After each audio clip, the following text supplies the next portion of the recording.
Untuk memulai acara kita pada malam hari ini, marilah kita buka acara pada malam hari ini dengan bacaan suratul Fatihah, dengan harapan semoga acara pada malam hari ini berjalan dengan lancar tanpa adanya hambatan sedikit pun. Ala hadhihi niyyah wa ala kulli niyatin shalihah. Al-Fatihah.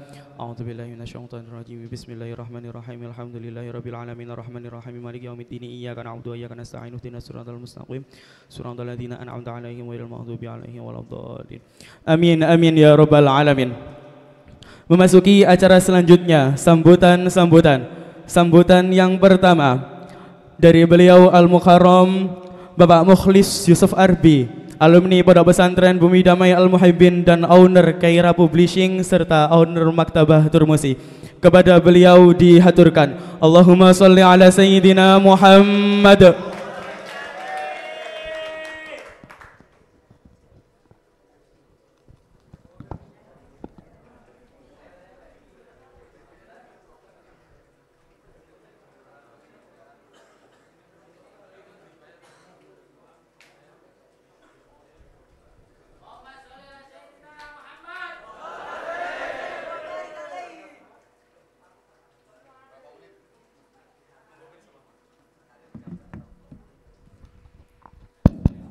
Bismillahirrahmanirrahim. Assalamualaikum warahmatullahi wabarakatuh.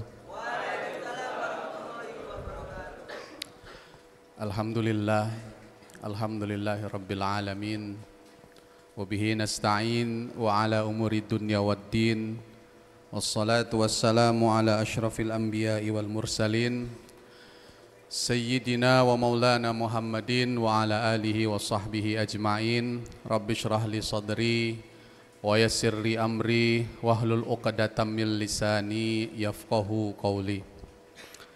Yang saya hormati guru kami Al-Mukarram Romo Yai Muhammad Jamaluddin Ahmad rahimahullahu ta'ala. Yang kami hormati guru kami Kiai Haji Muhammad Idris Jamaluddin Ahmad beserta seluruh keluarga besar Pondok Pesantren Bumi Damai Al-Muhibbin yang insya Allah senantiasa diberikan kesehatan oleh Allah Subhanahu wa Ta'ala.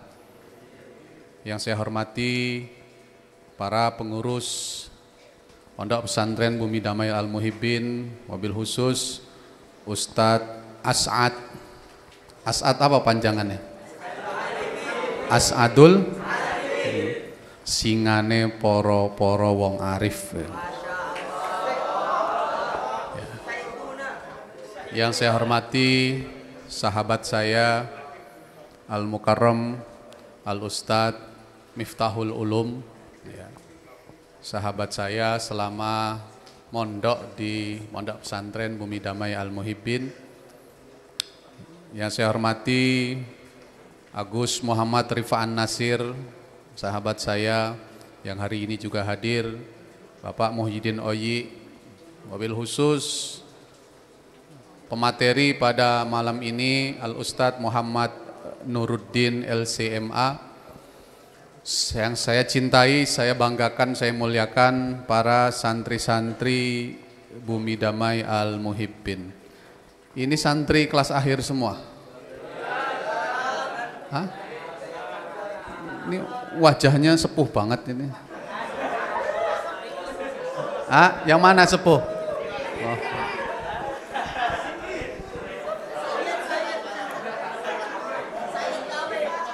As-Segaf Al-Atos.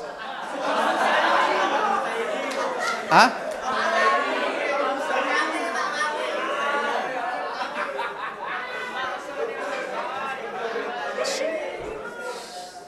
Ini alhamdulillah. Ya. Pertama-tama saya mengucapkan terima kasih atas segala fasilitas yang diberikan pada kehadiran kami pada malam ini. Yang kedua, alhamdulillah ya, kami bisa menginjakkan kaki kembali di Pondok Bumi Damai Al-Muhibbin tercinta, Kawah Chandra Gimuka, di mana tempat kami digembleng bersama-sama dengan teman-teman yang lain. Dulu itu kamar saya itu di Ikhmas itu, tahu enggak? Samping masjid, di dalam masuk samping itu ya. Kalau waktunya azan subuh cuma nyetel tok, terus habis itu tidur lagi. Paling enak pokoknya. Jadi pengurus masjid nggak ada yang ngobrak. Ya. Yang ngobrak cuma satu, anak-anak latihan hadroh. Ya. Tapi lama-lama terbiasa karena bisa tidur di samping orang main hadroh. Nah, ini satu keahlian. Ya. Alhamdulillah kami bisa hadir di sini mengadakan acara bedah buku sekaligus diskusi tentang konstruksi logika kitab Ummul Barahin. Ya. Saya di sini kalau tidak salah lulus tahun 2004. 2004 ya. 2004 saya lulus dari sini, kemudian melanjutkan di Universitas Al-Azhar dan sekarang memiliki beberapa penerbitan, salah satunya adalah Keira Publishing. Kalau pernah dengar ada Maktabah At-Turmusi Lit-Turos, kita punya ada Sahifah, kita punya ada Gemala dan beberapa yang lain. Ini adalah bentuk keberkahan selama menjadi santri Romo Yai Muhammad Jamaluddin Ahmad. Dulu sebelum ada Pustaka Muhibbin, kita pernah mendirikan buletin namanya Ibn Pos. Pernah dengar Ibn Pos? Dulu di samping masjid. Ya, siapa sangka kemudian sekarang punya penerbitan sendiri. Maka ini adalah sedikit perkenalan saya. Rasa-rasanya saya tidak berhak untuk bicara banyak di sini karena kalau sudah masuk ke sini saya adalah santri sebagaimana panjenengan semuanya. Dan karena waktunya sudah 8:30, saya tidak ingin berpanjang lebar lagi. Kita akan langsung masuk saja kepada materi diskusi. Harapan saya materi ini betul-betul disimak dengan baik ya, karena penulis ini beliau sudah menulis 13 buku. 13 buku dengan 3 buku masuk nominasi buku Islam terbaik Indonesia tahun 2023 dan buku beliau berjudul Ilmu Mantik itu adalah buku terbaik Islam di Indonesia tahun 2023 dari sekian banyak buku. Alhamdulillah sekarang bisa kita hadirkan di sini dan harapan saya betul-betul kehadiran beliau dimanfaatkan sebaik mungkin. Mungkin itu saja dari saya. Terima kasih. Mohon maaf apabila ada kesalahan kata. Wallahul muwaffiq ila aqwamit thariq. Wassalamualaikum warahmatullahi wabarakatuh.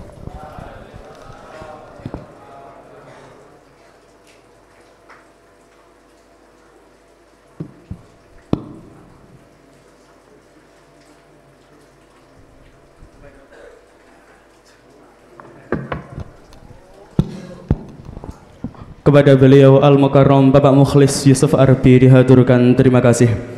Hadirin yang berbahagia, acara selanjutnya sambutan dari Ketua Pondok yang akan disampaikan oleh Bapak Muhammad Asadul Arifin. Kepada beliau dihaturkan Allahumma sholli ala Sayyidina Muhammad.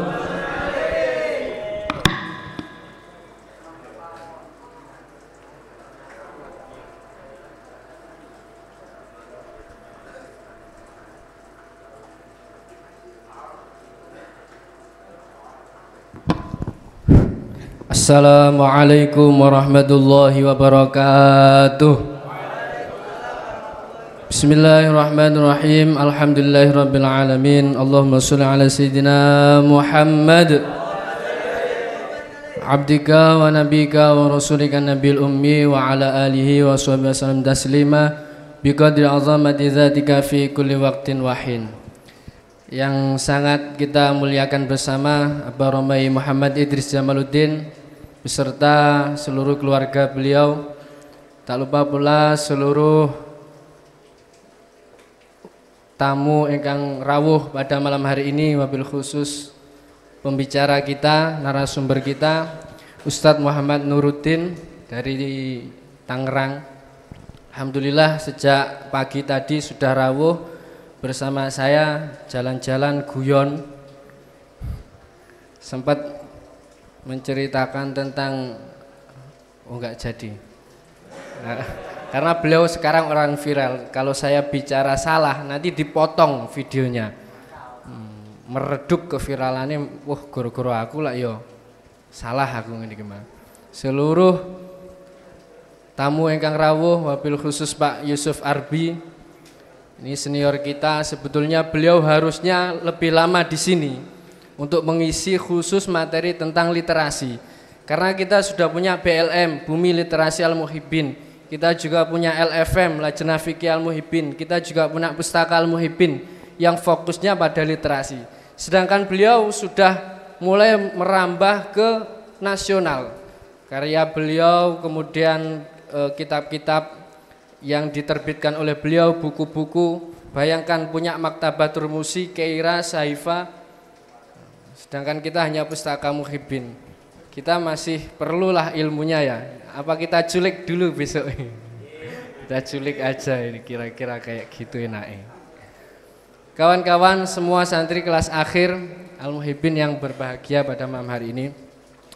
Kenapa kok yang kita bahas ini kitab Ummul Barohin? Ya karena kitab itu kita kaji di sini. Karena Ummul Barohin sendiri didawuhkan juga oleh Mbah Yai Abdul Jalil, pondok kok masih membahas, masih mengaji kitab Ummul Barohin, berarti pondok tersebut masih punya nyoni, punya demek. Ada 3 kitab yang kalau masih dikaji di pondok itu berarti pondok itu masih punya demek. Al-Hikam, kemudian apa lagi? Ihya, sama terakhir Ummul Barohin. Terus kiai kita juga punya karya Ta'liqat Ummul Barohin. Maka pantas sekali kita membahas tentang kitab Ummul Barohin, apalagi pas pemateri kita ini adalah pakar di bidang ketauhidan. Kemudian kenapa yang kita bedah itu kok konstruksi logikanya? Karena Ummul Barohin sendiri dalam membentuk sebuah konsep untuk mengungkapkan kebenaran ketauhidan itu salah satunya pakai logika. Sehingga kita butuh janeku pola-pola logika yang ada di Ummul Barohin itu seperti apa sih yang dibangun? Kok iso Mu'tazilah diarani sesat dengan argumentasi aswaja? Kan aneh, itu podo koyok ngukumi salak menggunakan duren. Ya jelas gak enak. Kok bisa dalil wujudnya Allah itu wujudul alam? Logikanya ketika alam itu berubah berarti alam itu hadis. Kalau hadis berarti butuh yang qadim, atau kalau hadis itu berarti makhluk, kalau makhluk berarti khalik. Pertanyaannya mana logika yang menyebut bahwa khalik itu adalah Allah Subhanahu wa taala? Kalau notok jedok logika itu, terus kemudian kita mengatakan bahwa kemudian orang Islam menyebutkan bahwa khalik itu adalah Allah, yaitu nas yang menyebut Quran atau hadis. Lah berarti ini logika atau doktrin, gitu. Nah, maka ini kita butuh jawaban-jawaban seperti itu. Kita butuh untuk memperdalam, untuk mempertajam pemahaman ketauhidan kita. Kemarin saya berdiskusi dengan Pak Kholis, sebetulnya Gus, aswaja Ahlus Sunnah wal Jamaah itu diskursus keilmuan atau diskursus i'tiqadiyah? Kalau diskursus i'tiqadiyah, kenapa ketika sampean ditanyai, kene opo Roni kok meninggal? Roni, kenal Roni? Nama panjangnya Makaroni. Kene opo Roni meninggal? Sampean mesti jawab ini, Roni meninggal krono loro jantung, krono kecelakaan. Loh, kan aneh. Kalau kita benar-benar aswaja, mestinya sampean jawab Roni sakit jantung, bersamaan dengan itu Gusti Allah njabut nyawane Roni. Tapi sama nggak pernah menjawab seperti itu. Ini berarti kan aswaja hanya sebatas yang saman pelajari, saman bahas di kelas, di takror, di forum yang seperti ini. Bukan sebagai i'tiqad yang menjadi guidance jalan hidup sampeyan. Gitu. Nah, ini kita butuh pemahaman untuk mempertajam ketauhidan kita itu seperti apa, dan bangunan-bangunan logikanya di Ummul Barohin itu seperti apa saja. Maka kita malam hari ini sampun kerawuan pakarnya Aswaja. Silakan nanti yang kita ingin bertanya, sampean tanya sepuas-puasnya. Yang penting pertanyaannya syaratnya hanya satu, harus tajam. Karena apa? Agar untuk mempertajam jawaban itu juga, sehingga kita punya makanan yang lebih bergizi dari biasanya. Oke? Terakhir saya ingin berpesan kepada sampean apa yang dulu dipesankan oleh Pak Yai Ansori Sehah, guru tauhid kita semua, kepada kami, bahwa silahkan sampean mempelajari tauhid, memperdalam ilmu tauhid. Habiskan itu waktu sampean untuk memperdalam ilmu tauhid.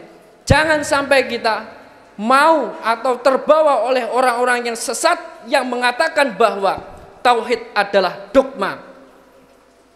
Kemudian fikih membatasi orang yang berpikir dan bertindak.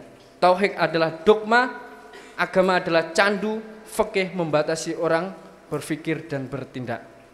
Jangan sampai terbawa oleh orang-orang sesat yang mengatakan seperti itu. Kita mari pertajam pemahaman keaswajaan kita. Selamat menikmati. Saya tutup. Semoga nanti waktunya kita los biar kita puas. Akhirul kalam. Assalamualaikum warahmatullahi wabarakatuh. Mohon maaf, acara selanjutnya yakni bedah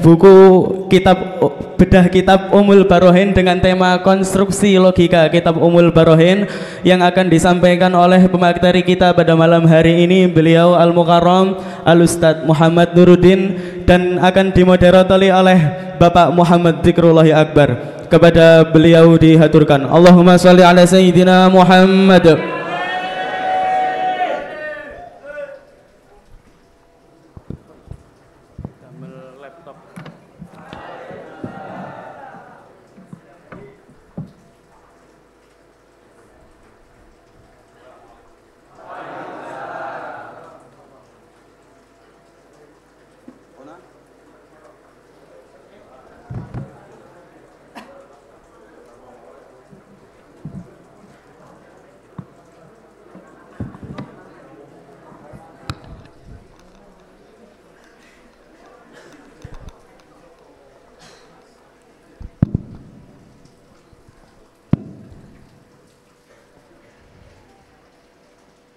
Assalamualaikum warahmatullahi wabarakatuh. Bismillahirrahmanirrahim. Alhamdulillah alladzi hadana li hadza wa ma kunna linahtadiya laula an hadanallah. Allahumma shalli ala sayyidina Muhammadin abdika wa nabiyyika wa rasulikan nabiyil ummi wa ala alihi wa sahbihi wa sallim taslima. Biqadri 'azamati dzatika fi kulli waqtin wahin fala haula wala quwata illa billahil 'aliyyil 'azim. Rabbi shrah li sadri wa yassir li amri wahlul 'uqdatam min lisani yafqahu qawli. Amin. Amma ba'du. Hadratal muhtaramin, pengasuh kita, murabbi ruhina kita, Romo Kiai Haji Muhammad Jamaluddin Ahmad, Romo Kiai Haji Muhammad Idris Jamaluddin sekeluarga, wabil khusus ibunda kami, Ibunda Haja Muhimmah Falasifah, dan para hadirin sekalian, para guru-guru kami, para senior-senior kami, dan wabil khusus narasumber kami Ustadz Muhammad Nuruddin. Ahlan wa sahlan bi hudurikum Ustadz di pondok kami, di ma'had kami. Syukur alhamdulillah patut kita lakukan dengan ucapan maupun perbuatan. Kenapa? Karena hal semacam ini, kejadian pada hari ini bukanlah sesuatu yang tidak sengaja. Artinya apa? Syukur alhamdulillah kita diberi Allah kesempatan untuk bermujalasah dengan orang-orang solih. Karena kesempatan ini tidak diterima, tidak dimiliki oleh banyak orang, terutama para pemuda seperti kita. Ada yang dapat anugerah mujalasah ulama, mujalasah orang solih. Ada yang cuma 3 tahun di sini, ada yang 6 tahun di sini, ada yang 10 tahun di sini, dan ada yang bertahun-tahun seperti Bapak Asadul Arifin. Tidak tahu itu sampai kapan, semoga dapat anugerah terus oleh Allah. Anugerah kok sebegitu lamanya. Dan yang kemudian wabil khusus anugerah pada malam hari ini kita bisa bermujalasah dengan beliau Ustadz Muhammad Nuruddin. Kita berharap adanya acara semacam ini bisa mengupgrade keilmuan kita. Tadi sudah disampaikan oleh sambutan pertama maupun sambutan kedua. Tapi kami berharap apa yang ada pada hari ini adalah salah satu tanda bahwa kita termasuk orang-orang yang sa'idun, orang yang beruntung. Kenapa? Karena harapan ini bukan karena tanpa dasar. Mungkin jenengan kalau ingat ngajinya Mbah Yai Aba Idris saat wetok ngaji sore itu, ngaji Sahih Bukhari, bahwa setiap manusia di kandungan di usia 3 bulan sampai 4 bulan ditiupkan ruh dan ditetapkan 4 perkara. Yang pertama rizkinya, yang kedua ajalnya, yang ketiga amalnya, dan yang terakhir syaqiyun au sa'idun, beruntung atau tidak. Kemudian di hadis yang lain beliau juga membacakan romoyai kita bahwa setiap orang ini kullun muyassarun lima khuliqalah, setiap orang akan dipermudah untuk apa dia diciptakan. Maka kalau melihat track record kita sejak kita balik, kita sudah di sini, mungkin baliknya di sini, teman. Baliknya di sini sampai sekarang, bahkan sampai seperti Pak Asadul Arifin tadi itu usia mudanya yang rawan maksiat itu dia ada di pesantren. Hal ini harapannya apa? Termasuk jenengan-jenengan ini masih muda di sini, masih dimong sama pengasuh kita. Harapannya ini adalah suatu tanda kita muyassar ila sa'idun, kita muyassar dipermudah menjadi orang yang beruntung atau ahli jannah. Amin Allahumma amin. Adapun moderator yang baik itu moderator yang tidak banyak bicara di awal, karena yang paling berharga adalah narasumbernya. Oleh karenanya adapun waktu dan tempat segera kita aturkan kepada beliau Bapak Muhammad Nuruddin, tafadhal masykuron.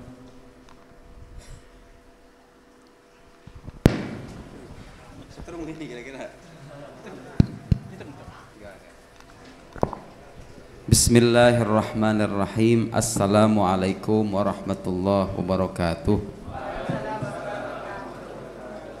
Alhamdulillah wassalatu wassalam ala habibina wa syafi'ina Rasulillah wa ala alihi wa sahbihi wa man wala wattaba'a hudah wa ba'd. Allahumma akhrijna min dhulumatil waham wa akrimna binuril faham waftah alaina bima'rifatil ilm wa sahil akhlaqana bil hilm waj'alna mimman yastami'una al-qawl fayattabi'una ahsana. Subhanaka la ilma lana illa ma 'allamtana innaka antal alimul hakim wa la hawla wa la quwwata illa billahil aliyyil azim. Allahumma 'allimna ma yanfa'una wa zidna ilma wa ba'd. Yang kami hormati pimpinan Pondok Pesantren Bahrul Ulum Kiai Haji Idris Jamaluddin beserta keluarga, para kiai, para asatiz yang tentunya tidak bisa saya sebutkan satu persatu tanpa mengurangi rasa hormat kami, para santri semuanya. Terima kasih banyak atas kesempatan yang sudah diberikan. Saya sangat senang malam ini berjumpa dengan wajah-wajah yang ceria ini. Ceria kelihatannya paling gak ceria kan? Paling gak kelihatannya ceria. Hatinya kayak gimana udah sama lo? Nahkum bidzawahir wallahu yatawallas sarair, gitu kan kata orang Arab. Terima kasih banyak atas kesempatan yang diberikan. Saya tinggal di Tangerang jauh, sampai tadi siang kemudian diajak makan soto. Selesai diajak makan soto kemudian langsung singgah di salah satu senior tambak beras ya, Ustadz Miftah. Kemudian belum sempat tidur sebetulnya. sempat memejamkan mata sedikit datang ke sini, tapi saya sungguh sangat bersemangat melihat santri-santri yang siap membawa kitab, membawa catatan. Artinya ini dengan semangat datang ke sini semuanya ya.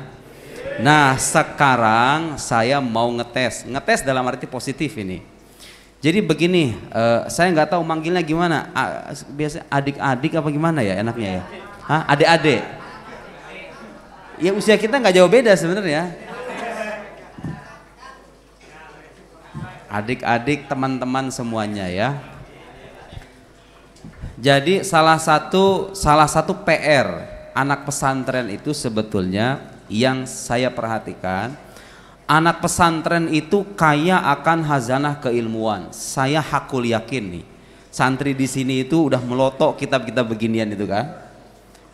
Alfiyah, kemudian apalagi kitab-kitab dasar. Dan saya tadi mendapatkan info santri di sini itu semuanya mengkaji kitab Ummul Barahin sampai hatam. Saya tadi diberikan hadiah ini karangan Romo Kiai Ta'liqat Ummul Barahin. Artinya di pesantren ini hazanah keilmuan Islam sudah diajarkan sedemikian matang. Tapi tahu nggak PR selanjutnya apa?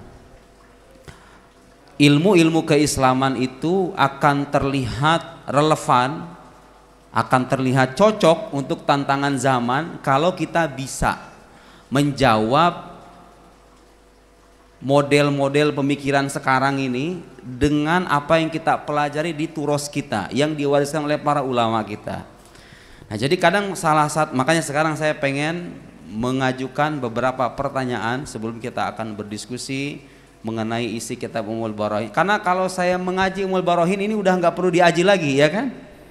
Isi Ummul Barahin juga gak perlu saya paparkan lagi. Yang perlu diperdalam adalah bagaimana caranya menjawab syubhat. Paham ya, syubhat itu artinya pikiran-pikiran yang menyimpang di era sekarang, dengan beberapa baris dari kitab Ummul Barahin ini. Saya subhanallah teman-teman sekalian, waktu di Al-Azhar sama, kita juga problemnya tuh begitu. Kita di Al-Azhar itu banyak sekali hazanah keilmuan, semua kitab dikaji. Tapi PR lanjutannya itu tadi, ketika kita pulang ke Indonesia bersentuhan dengan masyarakat yang beraneka ragam, apalagi kalau akademisi, intelektual. Kadang kita PR-nya itu banyak, harus bisa menerjemahkan kitab-kitab yang kita pelajari itu dengan bahasa kontemporer, bahasa-bahasa yang keren. Ya kan? Antum gak bakal dipandang intelek kalau bahasa-bahasanya itu masih menggunakan bahasa Arab. Ada sebagian lingkungan di luar sana yang kita itu baru bisa disimak kalau kita itu menggunakan istilah-istilah yang terlihat ilmiah ya. Nah, itu PR kita.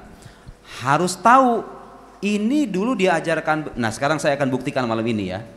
Membuktikan kepada santri semuanya bahwa apa yang Anda pelajari selama ini di sini dan di tempat lain itu sesungguhnya masih relevan untuk menjawab beberapa pemikiran-pemikiran modern, katakan begitu, yang berkeliaran di luar sana. Mau itu dari orang ateis, mau itu orang liberal, mau itu orang salafi, wahabi.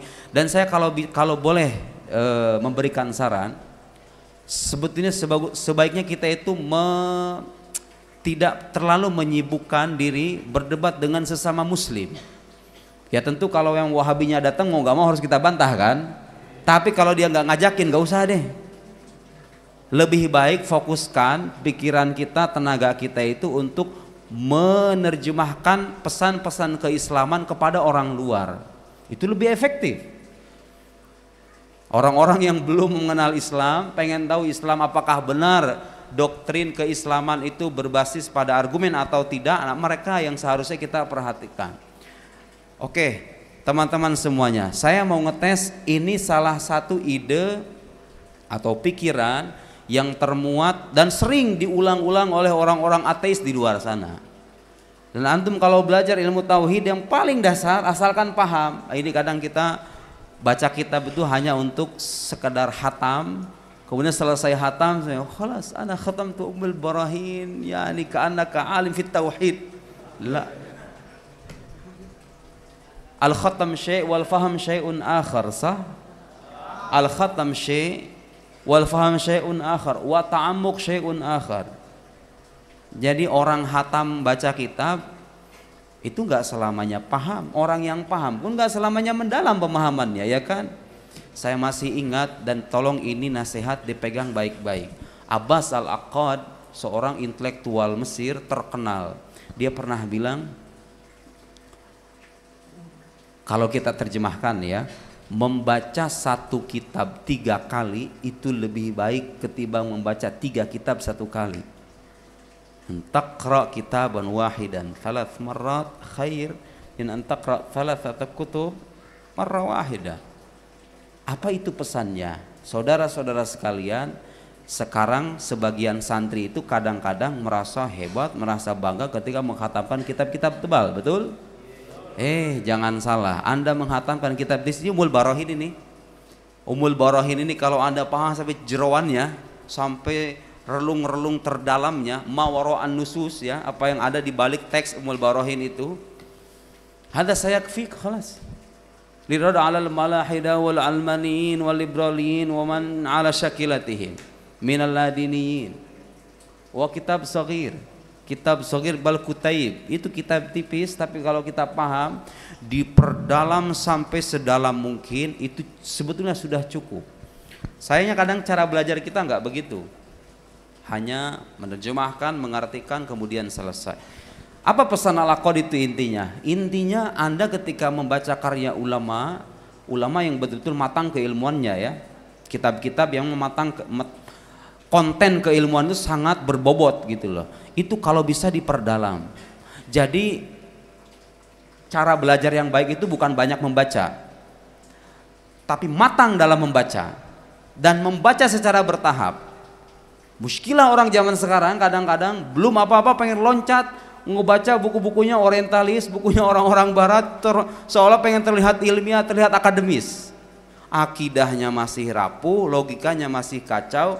Udah baca bukunya Richard Dawkins, udah baca bukunya Daniel Dennett, udah baca bukunya siapa, Fred Donner, buku-bukunya siapa lagi tuh yang orang itu tuh,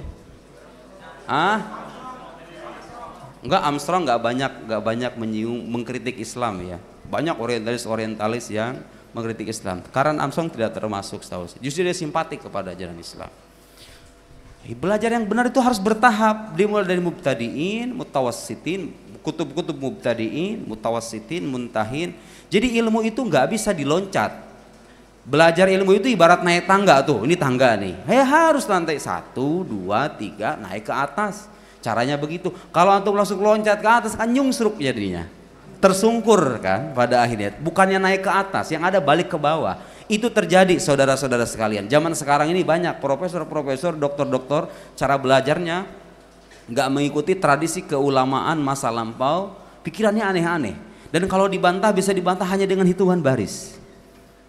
Itulah sebab kalau orang belajar tidak secara metodologis. Nah, untungnya pesantren itu. Mengajarkan ilmu keislaman secara bertahap, tadarruj, secara gradual. Tapi problemnya sekali lagi, kadang-kadang kita nggak tahu nih kegunaan ilmu ini apa. Nah, saya sekarang mau ngetes yang bisa jawab ya. Ini mudah sekali. Tapi kadang-kadang yang mudah-mudah pun karena kita nggak terbiasa, kita gaulnya sama orang muslim aja. Kita bergaulnya dengan orang muslim, gak bersentuhan dengan kitabnya orientalis, buku-bukunya orang-orang barat. Kadang-kadang kita gak paham tuh gimana cara jawabnya. Tahu di antara salah satu kritikan atau katakan pandangan orang-orang ateis, kalau mereka gak percaya Tuhan, mereka tuh suka bilang begini. Saya bacain dari Imam min a'immatil malahidah fil alamil gharbi ya. Ini apa, tokoh ateis militan di barat namanya Richard Dawkins. Saya nggak tahu santri saya baca begituan nggak? Ya jangan dibaca kalau belum bisa. Baca buku beginian kalau belum mempelajari logika, belum mempelajari akidah, akidahnya belum matang, logikanya masih kacau. Itu saya sering mengilustrasikan kayak orang belum bisa nyetir udah masuk ke jalan tol. Ya begitulah nasibnya. Masih kencing belum lurus pengen segera kawin, kan repot. Lurusin dulu, kawin nanti bisa jadi sudut belakangan. Lihat, jadi penting ini ya. Mendalami keilmuan keislaman secara bertahap itu penting. Dalam salah satu bukunya Richard Dawkins, lihat, yang bisa jawab ngasih jawabannya harus logis. Ingat ya, Anda nanti kalau ketika keluar pesantren bersentuhan dengan orang-orang yang beragam itu, kalau ngasih jawaban yang masuk akal. Enggak bisa dengan qala Allah Ta'ala fil Qur'anil Karim fa'lam annahu la ilaha illallah ya akhi, la ilaha illallah, anta kafir wa anta mulhid, anta finnar, ya salah. Ulazim bil burhanil aqli. Jadi banyak orang nggak percaya teks suci. Satu-satunya cara memuaskan mereka harus dengan logika dan rasionalitas, harus dengan logika. Kata Richard Dawkins, di sini saya yakin ada yang bisa bahasa Inggris kan? Banyak lah, ya, little. Do you believe in God? Nih dengerin, yang bisa jawab saya kasih buku. Ini gampang loh, cara jawabnya gampang. Nanti bertahap ya. Ada yang gampang, ada yang kira-kira menengah, ada yang kira-kira susah. Richard Dawkins di bukunya judulnya Outgrowing God. Saya dulu baca buku ini waktu pulang dari Mesir. Dari Mesir saya gak baca buku beginian. Pas pulang ke Indonesia iseng-iseng aja. Ternyata apa yang dulu kita pelajari di Al-Azhar itu sampai sekarang masih cocok ya. Gak ada istilah kuno itu. Itu kitab-kitab kuning, kelihatannya kuning, tapi kalau antum pahami isi dalamannya mutiara semua itu isinya itu. Saya nggak bohong, serius. Ana aqul hadza an mil'il fam bikulli qana'ah wa bikulli sidq. Dengan seluruh kejujuran saya mengatakan ini betul-betul menyaksikan sendiri. Dulu diajarkan sama guru saya di Al-Azhar begini. Pernah dengar nggak bait aqaid nasafiyah yang bunyinya begini? Haqaiqul asya' tsabita wal ilmu biha mutahaqqiq khilafan lis-sufasta'iyah wa asbabul ilm khalqi thalatha hawasus salima wal khabarus shadiq wal aql. Pernah dengar ungkapan itu enggak? Oh, belum pernah dengar. Itu ya salam, itu hanya 2 baris, tapi saya bisa mengatakan setelah saya membaca buku-buku mereka itu, ya Allah, itu bisa membantah setumpuk pikiran-pikiran khas orientalis dan orang-orang barat itu. Dulu saya diajarkan sama guru saya 2 baris itu dari Aqaid Nasafiyah itu beberapa kali pertemuan di sekolah pasca sarjana di S2 di Al-Azhar. Gak beranjak-anjak, gak ganti-ganti kitab, itu aja. Beberapa kali pertemuan terus, sampai-sampai ada ungkapan hadzal kalam kada yakunu wahyan. Hampir jadi wahyu katanya. Saking dalamnya itu kalam Nasafi. Nasafi hidup abad keberapa? Abad ke-5, abad ke-6 ya kan? Tapi sampai sekarang itu orang-orang ngoceh tentang agama. Kalau Anda paham tuh 2 baris itu selesai sudah. Ya, oke, balik ke sini. Kata Dawkins, perhatikan. Do you believe in God? Kalian percaya Tuhan? Which God? Tuhan yang mana? Thousands of gods have been worshipped throughout the world, throughout history. Ada ribuan Tuhan yang telah disembah sepanjang sejarah dunia itu. Sering tuh orang ateis bilang, kita kalau nyembah Tuhan, kalau Tuhan ada, Tuhan yang mana yang asli itu? Kan orang Islam beda Tuhan dengan orang Kristen, dengan orang Hindu. Orang Buddha punya konsep ketuhanan beda lagi. Nanti ada agama lain konsep ketuhanannya beda. Ada banyak Tuhan dong. Tuhan yang asli Tuhan yang mana? Jadi mereka mengatakan Tuhan itu tidak ada karena itu hanya kreasi nalar manusia. Buktinya Tuhannya ada banyak. Yang mana yang asli kalau begitu? Inna dina indallahil Islam ya akhi. Gak bisa begitu cara jawabnya. Walazim bid istidlal akli, lazim bi burhan akli, harus menggunakan argumen rasional. Bagaimana cara menjawab orang yang mengingkari keberadaan Tuhan dengan alasan Tuhan banyak, kesimpulannya Tuhan tidak ada? Ayo, yang bisa menjawab saya kasih buku. Itu sangat gampang, sangat gampang. Lihat, ini udah hatamul barohin semuanya kan? Nah, lihat, ketemu sama yang begini gimana cara jawabnya? Ayo, itu PR kita, itu PR kita. Dan masih banyak lagi, masih banyak di sana tuh ide-ide yang berkeliaran di media sosial itu, yang kalau saya perhatiin, alah, kok terlalu receh gitu loh.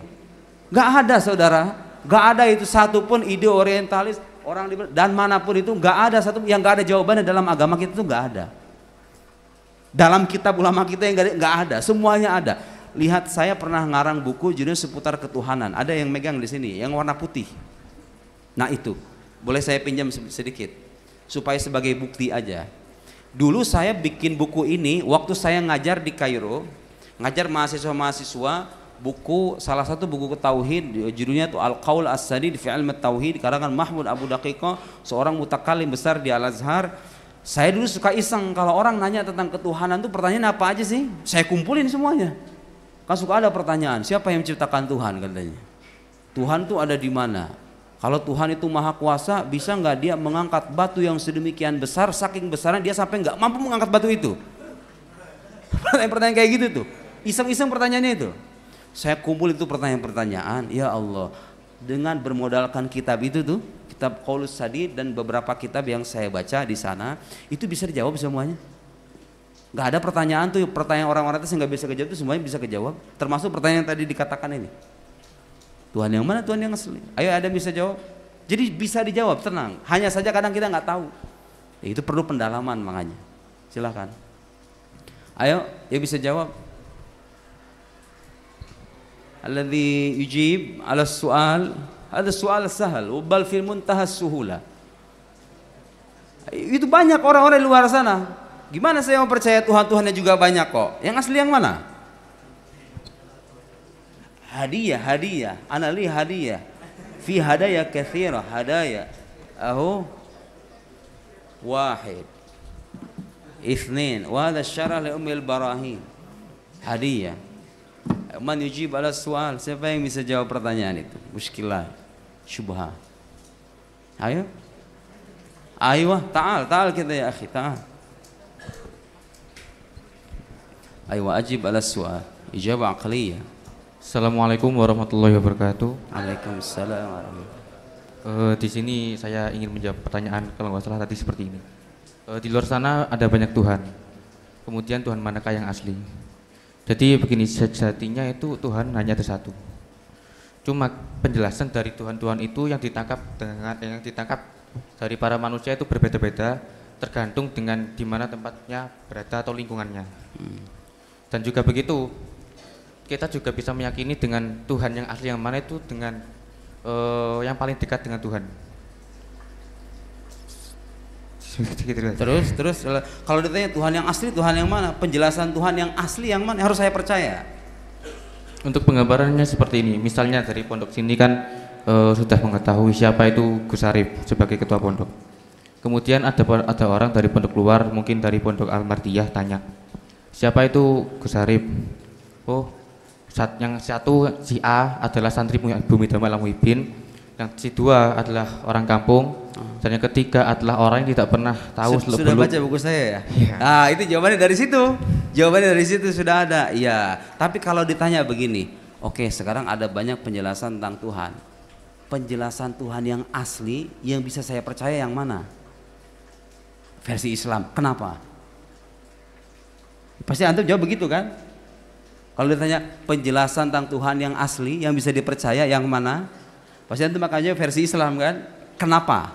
Bisa jawab nggak? Maaf, bisa diulangi lagi. Ada banyak penjelasan tentang Allah itu kan? Orang Kristen punya penjelasan, orang Islam punya penjelasan, agama punya penjelasan. Penjelasan yang asli yang bisa dipercaya yang mana? Kita orang Muslim pasti akan menjawab versi Islam lah, ya kan? Ya orang akan bertanya kenapa? Jawabannya apa? Untuk penjelasan mungkin bisa dijelaskan secara rasional. Ya. Yang seperti itu. Jadi untuk membantah ketidaktahuan mereka mungkin adalah dengan cara rasional seperti tadi, bukan dengan cara memberikan dalil-dalil yang ada di agama. Baik. Kasih tepuk tangan dulu. Tafadhal, khudh hadiyah. Itu pertanyaan udah ada jawabannya di sana. Dia udah baca, alhamdulillah. Tapi alhamdulillah sudah baca, alhamdulillah kan? Nah, itu diantara jawabannya. Jadi penjelasan tentang Tuhan itu bukan Tuhan itu sendiri. Yang banyak itu penjelasan tentang Tuhan, bukan Tuhannya. Tuhannya mah satu. Sekarang kalau ditanya, terus kalau memang Tuhan itu satu, sekarang saya mau tahu penjelasan Tuhan yang asli itu yang mana? Yang bisa saya percaya nih, orang Kristen kah, orang Islam kah? Nah kita orang Muslim akan jawab ya versi Islam lah. Ya kenapa? Nah Ummul Barahin ini jawabannya. Tahu apa jawabannya? Penjelasan ketuhanan yang dikemukakan dalam agama Islam itu selalu didukung dengan dua hal. Satu, bukti kewahyuan, bukti tekstual, dalil nakli, ya paham? Semua pembahasan tuh ada begitunya. Apa dalil naklinya? Kalau Allah punya sifat qidam, sifat baqa, mukhalafal hawa, semua ada dalilnya, semua ada naklinya. Dan yang tidak kalah menarik, saudara-saudara sekalian, wahyu atau dalil tekstual ini bisa dibuktikan keilahiannya. Bisa dibuktikan kalau ini benar-benar dari Tuhan gitu loh. Apa? Ya kemujizatannya. Kemujizatannya yang tidak tertandingi itu. Kemutawatirannya yang membuktikan keotentikannya. Makanya kita bisa yakin betul bahwa Quran yang kita pegang sekarang itu 100% sama dengan Quran Nabi Muhammad dan Qurannya para sahabat. Karena Quran itu tersampaikan tidak hanya dengan dokumen tertulis, tapi dengan periwayatan lisan. Kalau Anda baca Quran, tulisan alif lam mim dengan alam taro sama kan? Alif lam mim, ya kan? Kenapa yang satu dibaca alam, yang satu dibaca alif lam mim? Itu bukti bahwa Quran itu standar utamanya adalah periwayatan lisan. Dan gak ada kitab suci umat agama lain yang kayak begitu tuh, gak ada. Cuman agama kita aja. Makanya kita bisa yakin ini Qurannya sama dengan Quran nabinya. Nabinya pun bisa dibuktikan kenabiannya dengan dalil-dalil yang banyak. Jadi kitab sucinya terpercaya. Kalau ada penjelasan Tuhan di sana, kita bisa meyakinkan ini penjelasan yang asli. Gak cuman itu. Selesai kita menjelaskan argumen tekstual, semua penjelasan tentang ketuhanan itu didukung oleh argumen rasional. Wujud Allah, apa buktinya kalau Allah ada? Dijelaskan burhanul imkan, burhanul hudus, burhanul nadzam, dari rasionalnya. Kalau disebut sifat qidam, dijelaskan argumen rasionalnya. Nah, Ummul Barahin itu begitu. Semua ajaran ketuhanan, akidah ketuhanan, kenabian itu memiliki sandaran baik dari rasio atau argumen rasional sekaligus argumen tekstual. Ya sudah, agama kalau sudah divalidasi dengan dua hal itu agama benar. Rasio mendukung, wahyu terpercaya, apalagi yang bisa kita ragukan kan? Nah, itu diantara kelebihan Ummul Barahin. Jadi akidah kita itu tersandarkan pada dua elemen penting. Argumen rasionalnya ada, argumen teks. Makanya kita itu siap. Orang Islam itu kalau belajarnya benar, mau ditantang orang, mau daukin sekalipun itu siap. Karena nggak kekurangan dalil. Betul nggak? Nggak kekurangan dalil kan? Hanya membahas wujud Allah. Tahu nggak dalam kitab-kitab kalam itu? Jadi gini, kalau bagi yang belum mungkin akrab dengan ilmu kalam, ilmu akidah itu atau ilmu kalam itu biasanya memiliki dua corak. Ada model-model kitab kalam yang dicampur adukan dengan filsafat. Itu kalam falsafi. Nah, kalau Imam Sanusi, Imam Laqani punya Jauhara dan rata-rata yang tersebar di Indonesia itu tidak begitu, tidak banyak tercampur dengan istilah-istilah filsafat. Saya dulu waktu di Al-Azhar pernah bersentuhan dan kitab kalam yang isinya pembahasan filsafat itu. Anda mengatakan wujud, itu pembahasan wujud aja, wujud. Hanya pembahasan wujud itu bisa berhalaman-halaman, dirinci sedemikian rupa. Hal wujud zaid al-mahiyah am huwa nafsul mahiyah. Wujud itu wujud zihni, wujud khariji, wujud katbi, wujud khati, wujud katbi. Terus ada perdebatan dengan para filsuf apakah wujud zihni itu bisa dikatakan sebagai wujud atau tidak. Itu penjelasan hanya bahas kata wujud saja, belum bahas wujud Allahnya. Jadi kata wujudnya saja itu sudah dirinci sedemikian rupa dalam tradisi agama kita itu. Pernah lihat nggak? Minimal lihat aja ya. Ada kitab akidah judulnya Syarhul Maqasid karangan Taftazani, itu 5 jilid. Dulu muqarrar saya di Al-Azhar. Taftazani Syarhul Maqasid 5 jilid segini. Ya Allah ya Karim. Syarhul Mawaqif 8 jilid. Jadi kita nggak bakal kekurangan dalil, tapi tugas kita itu memahami betul apa kegunaan kitab ini dan memahami betul apa yang dikatakan orang-orang yang suka mengkritik ajaran Islam itu. Semuanya sudah ada. Ummul Barahin itu menyediakan itu. Baik, itu satu jawaban. Sekarang saya pengen ngasih jawaban lebih konkret. Jawaban yang ada dalam Ummul Barahin dan pikiran ini juga cukup sering disampaikan oleh orang-orang ateis. Ya, kalau ini nggak ada jawaban di situ. Kalau tadi kan ada jawabannya di buku saya, dia udah baca kemudian melampirkan jawaban itu. Nah, ini nggak ada jawabannya. Ya. Nggak ada jawabannya, hadiahnya lebih spesial. Buku yang sesuai dengan tema sekarang. Oke. Lihat, ada satu buku bestseller internasional ya. Bukunya, saya juga heran kadang-kadang, kenapa buku kayak gini bisa bestseller gitu loh. Nggak ada filsafatnya, nggak ada rasionalisasinya. Dia hanya mengoceh, mengkritik agama dengan bahasa-bahasa yang jorok. Tapi saya bisa paham kenapa di Barat itu buku begini laku. Karena orang Barat tuh kadang-kadang sudah muak dengan agama. Kenapa muak dengan? Karena agama mereka bermasalah, mohon maaf. Agama kita nggak bermasalah gitu loh. Sekarang itu saudara-saudara sekalian, orang-orang muslim yang disuruh belajar ke barat suka kritis terhadap ajaran Islam. Kenapa? Mereka mewarisi masa gelap orang-orang barat. Orang barat yang suka kritis terhadap ajaran Kristen karena memang agama itu terbukti bermasalah. Teks sucinya nggak bisa divalidasi. Coba sekarang untuk bicara akidahnya pun, saya sedang bicara di lingkungan orang muslim ya. Mudah-mudahan ini tidak dipotong. Saya sedang bicara di hadapan orang-orang muslim, jadi sah kalau kita bukan dalam konteks menghina, tapi dalam konteks membuktikan secara keilmuan bahwa agama kita beda dengan yang lain. Dalam ajaran Trinitas itu kalau Anda tanya sama orang Kristen apakah Trinitas itu berasal dari Tuhan atau tidak, bukti rasionalnya apa? Mereka nggak bisa jawab. Mereka biasanya menjawab itu adalah misteri yang nggak bisa dirasionalisasi. Oh, kita semuanya ada, di kita semuanya nggak ada itu namanya misteri itu, semuanya bisa dibuktikan secara rasional.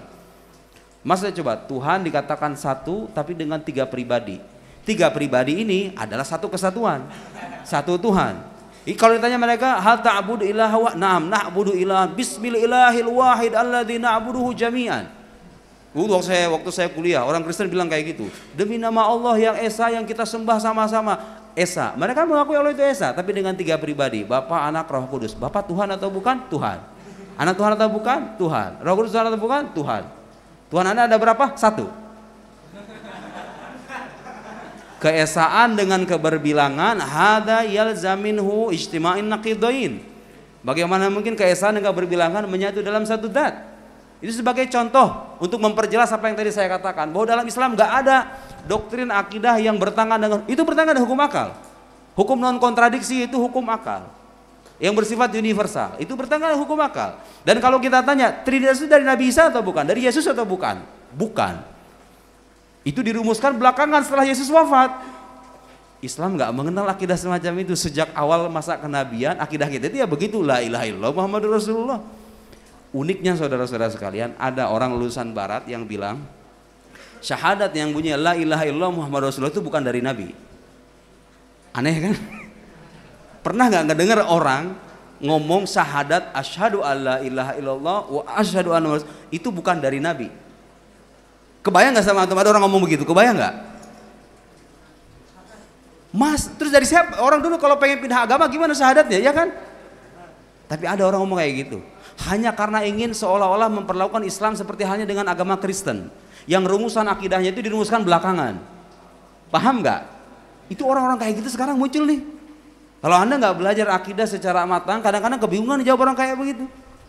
Dengan alasan apa katanya? Tidak ada bukti historis yang sezaman dengan Nabi, bukti tertulis, bukti material, ya, yang bertuliskan la ilaha illallah Muhammadur Rasulullah itu. Koin yang baru ditemukan bertuliskan la ilaha illallah Muhammadur Rasulullah itu baru muncul di era Abdul Malik bin Marwan, di era dinasti Bani Umayyah. Berarti kalau begitu syahadat itu dari Bani Umayyah. Ya Allah, ya Karim, ya jahil. Itu logika semacam itu dikatakan tidak ada bukti historis dengan alasan koin itu baru muncul di Bani Umayyah yang bersama Rasulullah. Dia simpulkan kalau syahadat itu dari era itu. Terus apa kabar itu riwayat-riwayat mutawatir Al-Quran? Memang tidak di Al-Quran nggak ada Rasulullah, tapi kan Quran banyak sekali ayat yang ini Rasulullah ilaikum jami'a, aku ini utusan Allah. Nabi Muhammad bilang kepada orang-orang sekitarnya, aku utusan Allah. Dia juga mengatakan bahwa Allah itu Esa. Berarti kalau orang pengen ikutin agama beliau ngomongnya apa? Ya asyhadu an la ilaha illallah wa anna Muhammad wa annaka Rasulullah, ya kan? Logika sederhana itu. Gak perlu bukti material. Seolah-olah kalau misalnya gak ada bukti materialnya, gak historis gitu loh. Sekarang muncul orang-orang kayak begitu. Kalau nggak ada bukti tertulis, kalau nggak ada bukti material, seolah-olah itu tuh nggak bersifat sejarah, bukan bagian dari sejarah. Ya kan, muncul orang begitu kan? Seolah-olah sejarah itu hanya dibangun dengan bukti-bukti material saja. Itu logika kaum materialis yang saya sudah merasuki sebagian nalar orang-orang Muslim. yang terpengaruh oleh pikiran orang sana. Saya mengatakan ini supaya teman-teman semuanya sadar betul bahwa kalau kita keluar sana, kita punya PR besar, yaitu tadi memahami cara berpikir mereka, memahami tradisi kita, supaya kita bisa menampilkan ini Islam siap menjawab semua pertanyaan Anda yang ingin meragukan agama kita. Oke? Nah, sekarang ada pertanyaan agak susah, saya pengen kasih jawaban nanti dari Ummul Barahin sebagai bukti bahwa ini kitab kuning, tentu ini kitab putih ya, ini masih kuning. Ini kitab klasik tapi bisa menjawab pikiran orang ateis abad 21. Tahu dalil wujudillah, dalil keberadaan Allah yang paling terkenal apa? Dalil hudus, ya kan? Al-alam hadis, wa kullu hadis la muhdis, fal alam lahu muhdis. Wa hadzal muhdis wallah. Terlihat jelas kan? Nah, Richard Dawkins dalam salah satu bukunya dia mengkritik argumen keberadaan Allah itu dengan omongan semacam ini. Tentu kutipannya agak panjang, saya hanya mengutip yang relevan aja, yang bisa dijadikan soal dan saya harap bisa dijawab oleh santri di sini. Kalau ada orang ngomong kayak begini, setelah dia memaparkan 3 argumen, dia sebut 3 argumen ini. Jadi Tuhan itu sering disebut unmoved mover, jadi penggerak yang tidak bergerak. Ada kan argumen al-muharrik al-awwal, Allah sebagai penggerak pertama. Itu biasanya dalam tradisi filsafat Aristotelian itu Tuhan itu sering disebut sebagai unmoved mover, jadi penggerak yang tidak bergerak. Nah, argumen yang kedua uncaused cause, jadi sebab yang tidak disebabkan. Kita meyakini itu kan, Allah itu sebab utama yang tidak disebabkan sama yang lain. Kemudian ada the cosmological argument. The cosmological argument itu adalah terjemahan keren dari dalilul hudus yang kita pelajari di kitab akidah. itu adalah cosmological argument, argumen kosmologis, karena menyandarkan argumennya pada kebaruan alam. Setelah dia paparkan ini dalil 3-tiganya lemah kata dia. Tahu nggak apa alasannya? Nanti tolong dijawab ya. All 3 of these arguments rely upon the idea of a regress and invoke God to terminate it. They make the entirely unwarranted assumption that God himself is immune to the regress. Saya terjemahkan kira-kira begini. Itu 3 argumen yang tadi itu semuanya bersandar pada ide tentang regresi. Regresi itu bahasa pesantrennya tasalsul. Tasalsul, tahu tasalsul kan? Alif dari ba, alif, ba, jim, seterusnya, tapi tidak ada akhir. A bergantung kepada B, B kepada C, C kepada D, W kepada E, tidak ada akhirnya. Itu mustahil kan, tasalsul ya kan? Kata Richard Dawkins, itu argumen yang 3 itu, yang suka kita jadikan sandaran itu semuanya bergantung pada ide regresi dan melibatkan Tuhan untuk menyudahi regresi itu. Begitu kan? Tasalsul itu mustahil, berarti harus ada satu wujud yang tidak disebabkan oleh yang lain, dan dialah Allah Subhanahu wa taala. Dengan demikian terhentilah silsilah sebab akibat itu pada wujud ilahi. Dialah yang menjadi wujud pertama yang dengannya terwujudnya segala sesuatu yang berwujud di alam semesta ini. Oke, tahu masalahnya apa? Kata dia apa?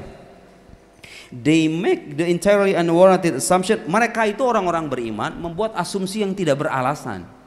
Asumsi yang tidak beralasan. Apa asumsi tidak beralasannya? That God himself is immune to the regress. Tuhan itu sendiri kenapa tidak terlibat dalam regresi itu? Maksudnya dia pengen bilang begini, kalau emang itu segala sesuatu itu ada yang mengadakan, kenapa Tuhan juga nggak ditanya siapa yang mengadakannya? Paham nggak? Itu orang ngomong kayak begitu sekarang ya, di medsos itu banyak orang kayak begitu. Saya beberapa waktu yang lalu itu mengadakan podcast itu dengan salah seorang artis. Kemudian muncul di komen-komennya itu, oke, kalau memang Tuhan itu bisa dibuktikan dengan hukum sebab akibat, gitu ya. Hukum sebab akibat itu hukum kausalitas. Sekarang siapa yang menyebabkan Tuhan itu? Kan Anda mengatakan dalam kausalitas itu segala sesuatu yang ada itu ada yang mengadakan. Kan Tuhan ada, berarti siapa yang mengadakan Tuhan? Sama, idenya sama. Pengen tahu Tuhan, kalau emang kamu mengatakan ini alam itu bergantung pada hukum sebab akibat, terus sebab keberadaan Tuhan siapa? Kira-kira intinya begitu kan Dawkins itu? Ayo, siapa yang bisa jawab? Aywa, ta'al kita ya akhi. Ta'al. Ta'al kita. Jawabannya ada di sini. Ada di bab pertama kitab ini. Assalamualaikum warahmatullahi wabarakatuh. Waalaikumsalam warahmatullahi. Di sini saya berniat untuk menjawab jawaban tadi. Jadi keberadaan Tuhan sendiri, Allah Ta'ala, itu yang membuat hukum sebab akibat, yang meniadakan sebab akibat itu terjadi kepada Tuhan itu sendiri. Karena yang membuat sebab akibat itu adalah Tuhan, maka Tuhan tidak terikut termasuk dalam hukum sebab akibat tersebut.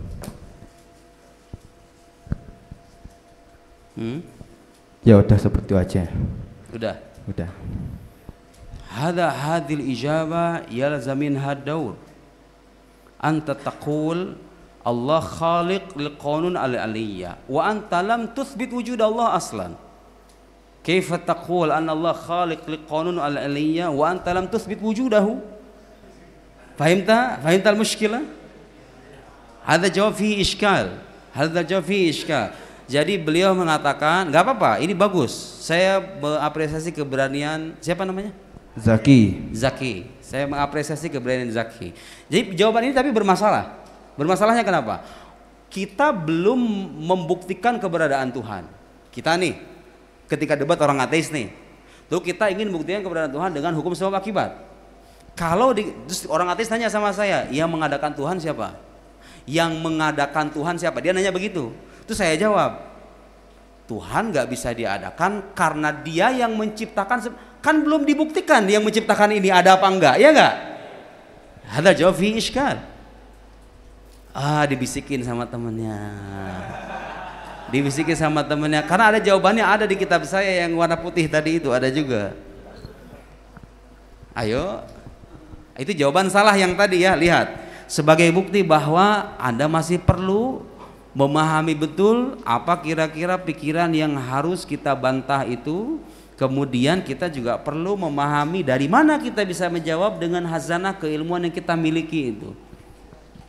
Tadi jawaban bermasalah ya. Itu Tuhannya belum dibuktikan ada. Kok bisa Anda mengatakan Tuhan yang menciptakan hukum sebab akibat? Paham nggak? Itu namanya circular reasoning. Jadi mengatakan Tuhan mengadakan sebab akibat, tapi sebab akibatnya dikatakan membuktikan keberadaan Tuhan. Bukan gitu maksud saya tadi, maaf. Jadi orang mempertanyakan yang mengadakan Tuhan siapa? Tuhannya belum dibuktiin nih. Terus kita bilang, ya Tuhan tidak bisa diadakan karena Dia yang mengadakan sebab akibat. Kan Tuhannya belum dibuktikan ada atau tidak. Gitu ya. Hadza huwa iskal. Aywa, indak ijabah ukhra? Punya jawaban lain? Niki maksudnya bukti keberadaan Tuhan. Saya tidak bisa bahasa Jawa. Oh ya, niki maksudnya ini seperti bukti keberadaan Tuhan itu. Ya, bukan. Gimana? Orang nanya siapa yang mengadakan Tuhan. Iya. Cara kita jawab gimana? Dan ada jawaban dari Umul Barohin ada. Karena itu udah belajar Umul Barohin kan? Ayo.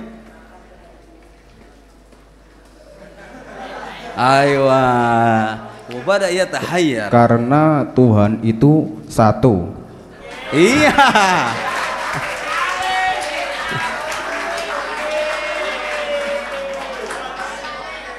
Kelas, yang lain ada yang bisa jawab, yang lain ada yang bisa jawab. Kalau nggak ada yang bisa jawab, saya jawab. Tapi jawabannya salah. Jawabannya salah, tapi sebagai bentuk apresiasi tetap saya kasih hadiah. Yang ini kasih tepuk tangan ya.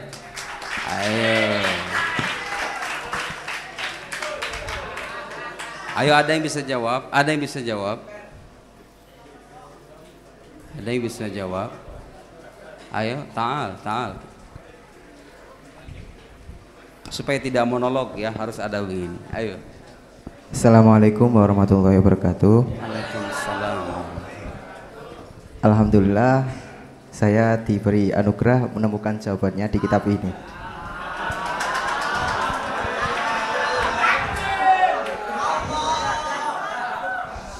Bismillahirrahmanirrahim. Pertanyaannya kan gini, kalau emang Tuhan itu ada, siapakah yang mengadakan? Di kitab Umul Barohin halaman 205 disebutkan, apabila Tuhan itu ada yang mengadakan, dan apabila yang mengadakan itu ada yang mengadakan lagi, dan begitu terus sampai tidak ada ujungnya, maka hal tersebut itu mustahil dan tidak bisa dinalar. Karena kalau begitu terus Lantas gimana kita menemukan solusi dari apa? Itu tasalsul kan? Iya. Intinya kalau misalnya Tuhan diadakan jadi tasalsul kan? Iya. Kalau ditanya tasalsul mustahil, buktinya apa? Kan harus dibuktikan dulu. Kalau tasalsulnya terbukti mustahil, baru Allah ada, ya kan? Kita buktiin Allah ada. Nah kalau ditanya sama orang, bukti kemustahilan tasalsul apa?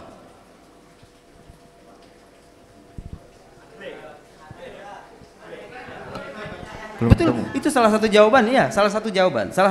Tapi ada jawaban lain. Tapi itu salah satu jawaban.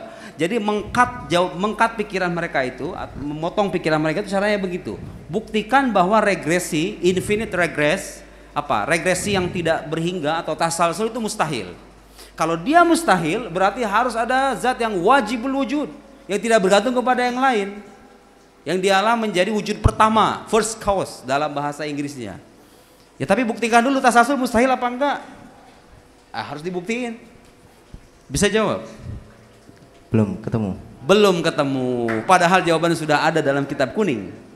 Jawabannya sudah ada. Tapi nggak apa, kasih tepuk tangan sebagai bentuk apresiasi. Oke, supaya saya bisa menjelaskan yang lain, saya kasih jawaban aja ya. Sebetulnya, saya belum mengutipkan perkataan Bertrand Russell dan filsuf-filsuf yang. Jadi jangan salah, itu pertanyaan sederhana, tapi filsuf besar kayak Bertrand Russell. Bertrand Russell ini seorang filsuf dari Inggris, seorang filsuf besar, tapi untuk jawab pertanyaan begini aja dia nggak bisa. Untuk jawab pertanyaan dalam salah satu bukunya Why I'm Not a Christian, dia mengatakan bahwa dia itu mulai meragukan keberadaan Tuhan tuh gara-gara menemukan pertanyaan ini, who made God? Siapa yang buat Tuhan? Terus dia nggak menemukan jawaban yang memuaskan, akhirnya dia nggak bertuhan. Seorang filsuf terkenal, filsuf analitik, ya. Jawabannya begini. Pertama, sebetulnya orang-orang yang menanyakan pertanyaan ini sejak awal punya asumsi yang salah tentang hukum sebab akibat. Hukum sebab akibat itu tidak mengatakan segala sesuatu yang ada yang mengadakan. Nggak ada yang mengatakan begitu. Itu salah. Kalau dikatakan segala sesuatu yang ada yang mengadakan. Kalau Anda ngomong begitu, orang akan punya alasan, kan Tuhan ada, siapa yang mengadakan dia, ya kan? Sejak awal itu ungkapan salah. Yang benar bukan segala sesuatu yang ada yang mengadakan, tapi yang benar adalah segala sesuatu yang ada dari ketiadaan ada yang mengadakan. Sama atau beda? Beda, bagus. Sekarang saya tanya, Allah ada di ketiadaan atau enggak? Tidak, berarti Anda enggak punya alasan untuk mengatakan siapa yang mengadakan Allah.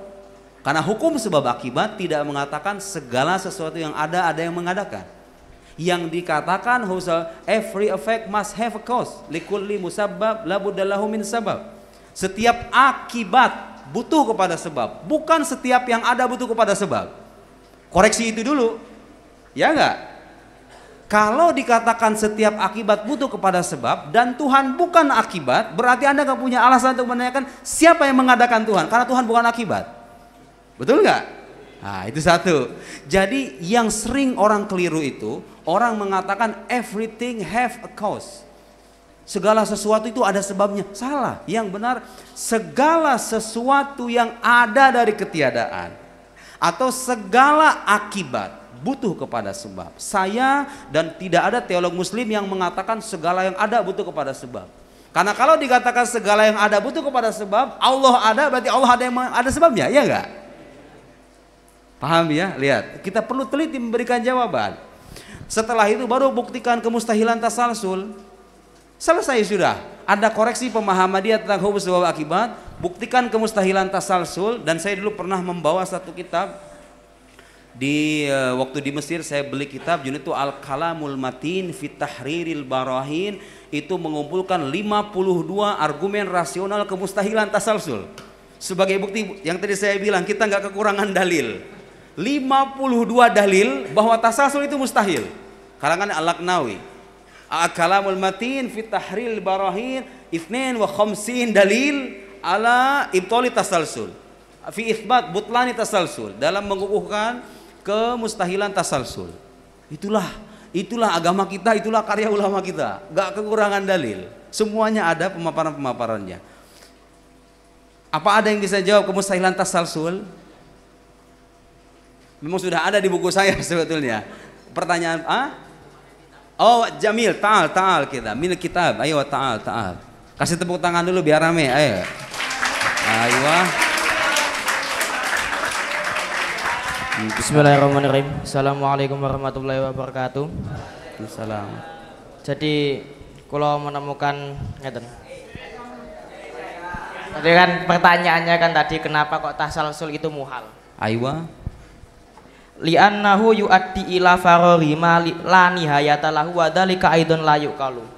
Karena tasalsul itu mendatangkan kepada suatu keumpangan yang tidak ada akhirnya dan hal itu tidak dapat dinalar. Itu yang jadi pertanyaannya, kenapa? Kenapa mustahil?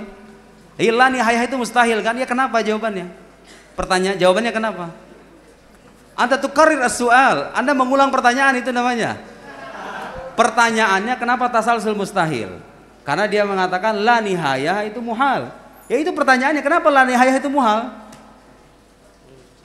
Laisa indak jawab, laisa indak jawab. Unzur, in anta darasta umul barahin. Bal yumkin yani wahid minkum yahfad umul barahin an dhahri qalb.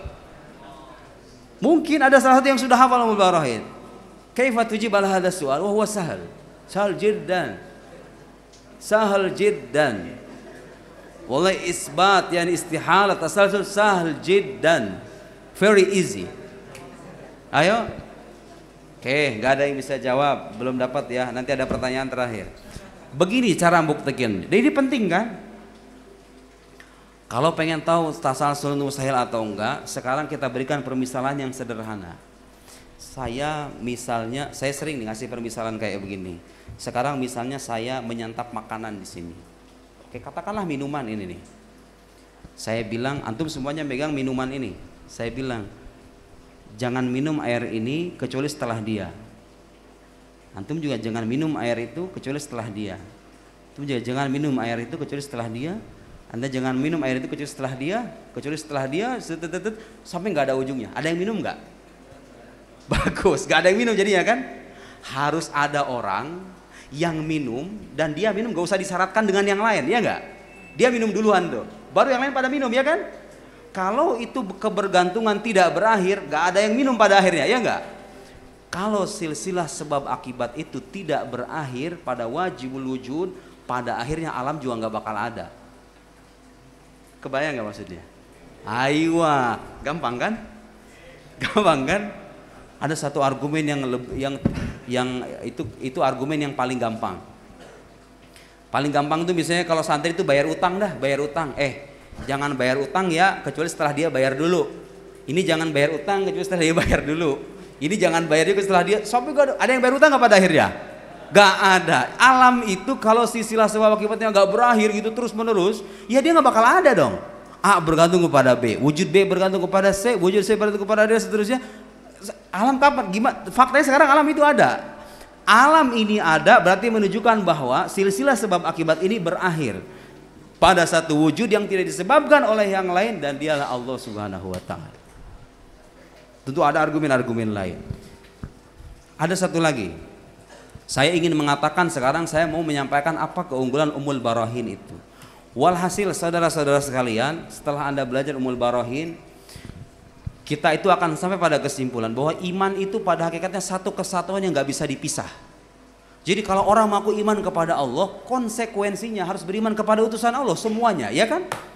Ya, Anda tidak beriman kepada satu nabi saja, iman Anda selesai. Anda keluar dari lingkaran orang-orang beriman, Anda jadi orang kafir. Kelebihan Imam Sanusi itu apa? Beliau bisa seperti yang antum bacakan, meringkas semua akidah keagamaan itu dalam 2 kalimat syahadat itu, ya kan? Yang sifat 20, mustahil 20, kemudian yang wajib bagi Nabi, yang mustahil bagi Nabi, itu terangkum dalam 2 kalimat syahadat, asyhadu alla ilaha illallah wa asyhadu anna Muhammadar Rasulullah. Perlu saya jelasin apa enggak? Atau sudah paham? Jadi kenapa Imam Sanusi mengatakan yang kita pelajari sifat 20 itu, subhanallah, itu ulama menjelaskan asyhadu alla ilaha illallah wa asyhadu anna Muhammadar Rasulullah mengarang ribuan jilid.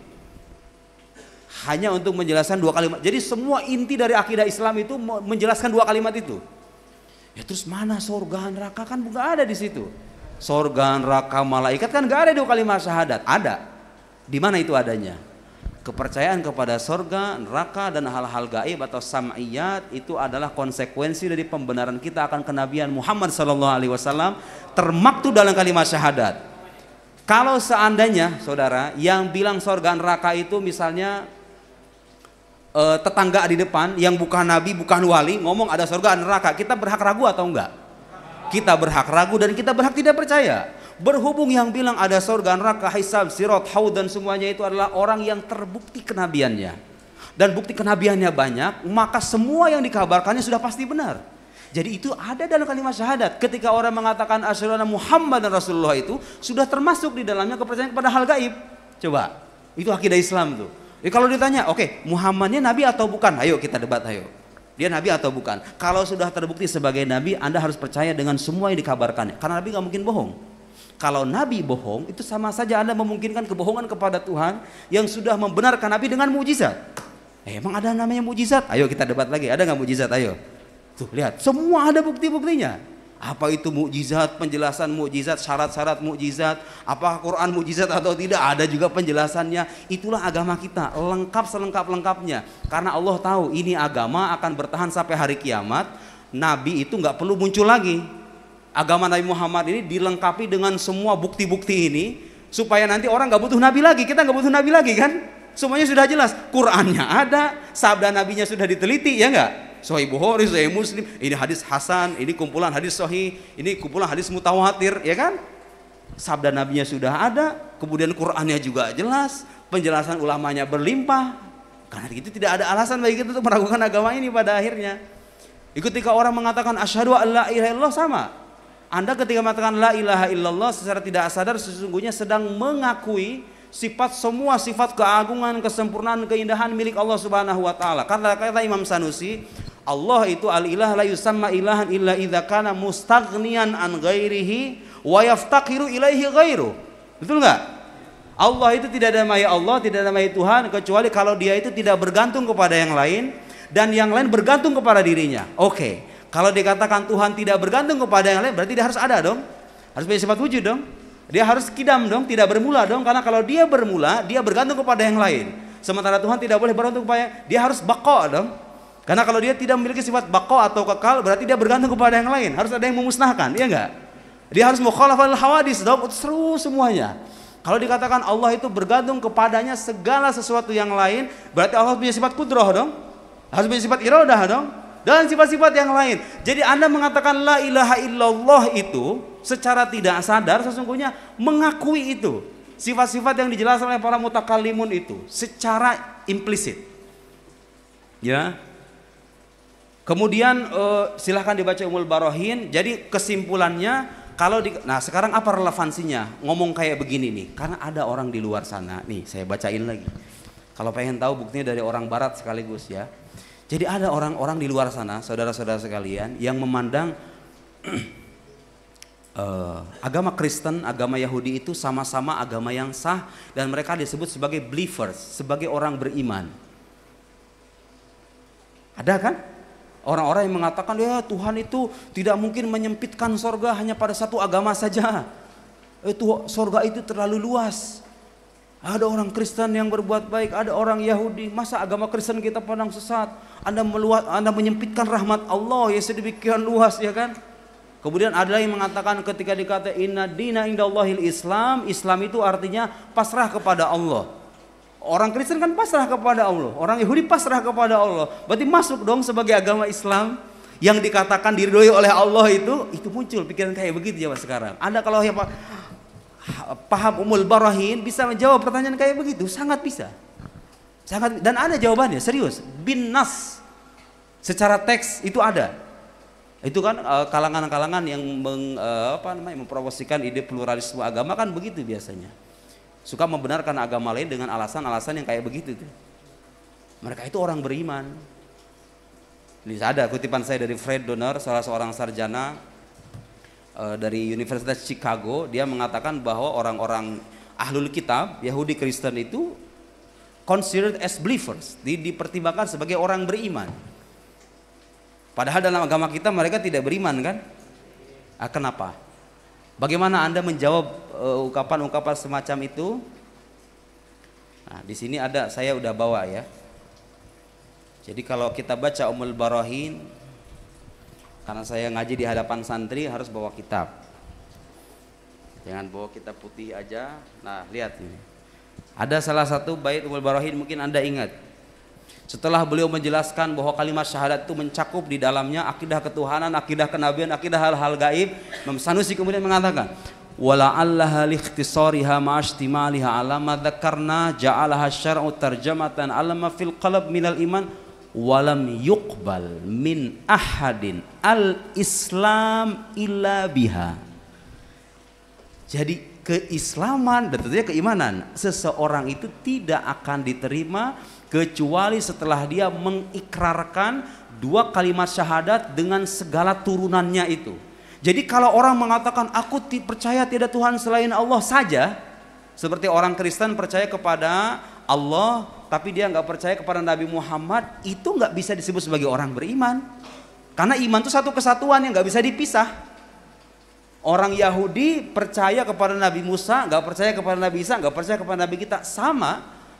Gak bisa disebut sebagai orang beriman karena keimanan itu satu kesatuan. Kalau Anda mau iman kepada Allah, konsekuensinya Anda harus mengimani semua utusan Allah. Kan begitu logiknya, ya enggak? Masa dipisah-pisah? Ini kan utusan Allah juga sama-sama. Ya, tapi saya masih ragu, Muhammad itu utusan Allah. Makanya ayo kita belajar dulu. Utusan Allah apa bukan? Kalau terbukti utusan Allah, orang Yahudi, orang Kristen itu wajib hukumnya beriman. Dan imannya tidak akan pernah dianggap, tidak akan pernah diterima oleh Allah sebelum dia mengikrarkan kenabian Nabi Muhammad. Karena dengan mengimani kenabian Nabi Muhammad, Anda mengimani semua nabi, mengimani semua kitab suci. Dan memang gak ada saudara-saudara agama di dunia ini yang menyuruh umatnya beriman secara lengkap. Semua kitab suci diimani, semua nabi diimani, kesempurnaan Tuhan diimani, keagungannya, keindahannya, semua sifatnya, semua kekurangannya kita nafikan. Gak ada agama yang menyuruh umatnya beriman secara holistik, secara menyeluruh semacam itu, tanpa membeda-bedakan nabi yang lain, tanpa membedakan kitab suci, percaya Injil, Taurat, Zabur, Quran, semuanya dipercaya kecuali agama yang bernama Islam. Dan itulah agama yang dibawa oleh Nabi Muhammad SAW dan nabi-nabi yang lain sebelum Nabi Muhammad SAW. Walhasil dengan membaca Ummul Barahin Anda akan tahu bahwa iman itu hanya bisa sah kalau dia kita pahami, kalau dia kita pegang teguh, kalau kita percaya sebagai sebuah satu kesatuan, sebagai sebuah mata rantai yang tidak terpisah. Iman kepada Allah harus iman kepada semua utusan Allah, iman kepada semua utusan Allah. Kalau mereka terbukti sebagai utusan Allah, harus beriman kepada semua yang berasal dari Allah, dan itulah yang diajarkan dalam agama kita. Sekian, wassalamualaikum warahmatullahi wabarakatuh. Cukup ya? Selebihnya jam 10 diskusi. Terserah, ada yang mau nanya?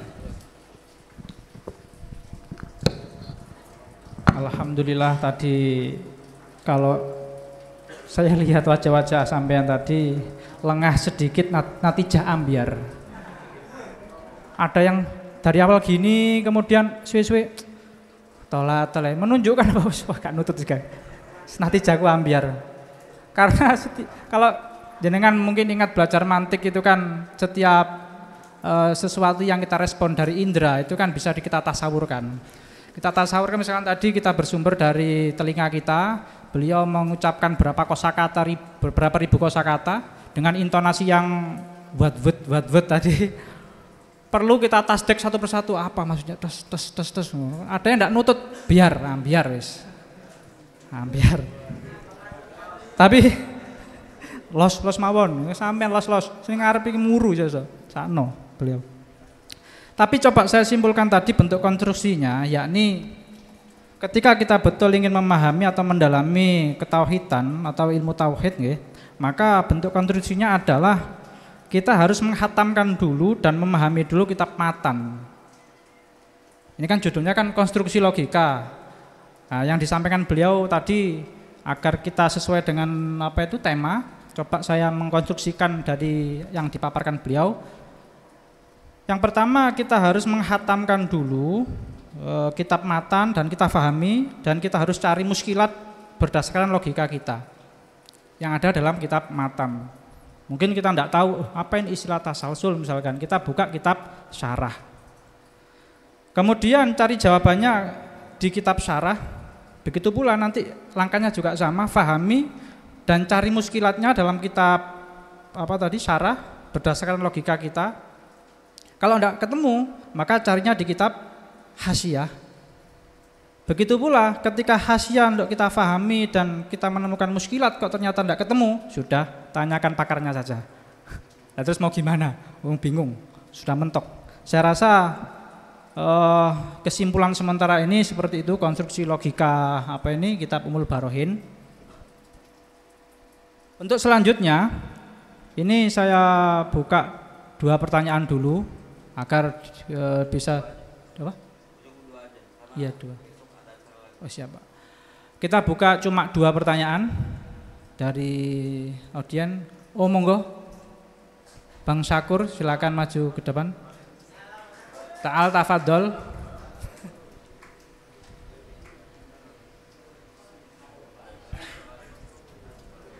Assalamualaikum warahmatullahi wabarakatuh. Nama saya Abdullah Syakur, kulo santri Kalong. Cuma ikut hikaman mawon soal itu mriki. Nggih, pertanyaan saya Ustadz, yang pertama, apakah memang kita harus memahami agama Islam secara ilmiah? Itu. Soalnya katanya agama yang lain juga secara ilmiah juga bisa diterima.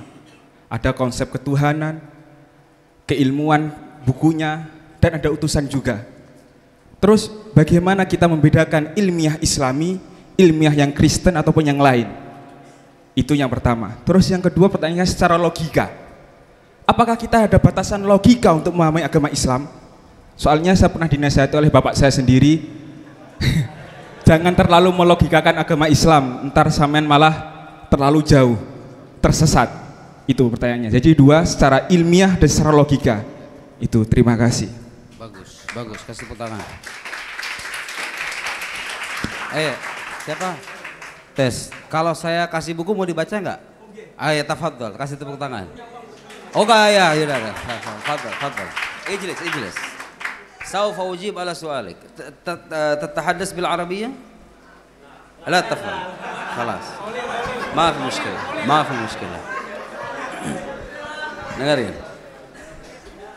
Apakah akidah Islam itu bersifat ilmiah, kemudian kalau agama lain bukankah mereka juga punya alasan-alasan yang menurut mereka ilmiah? Begini saudara, yang membedakan Islam dari agama lain itu apa?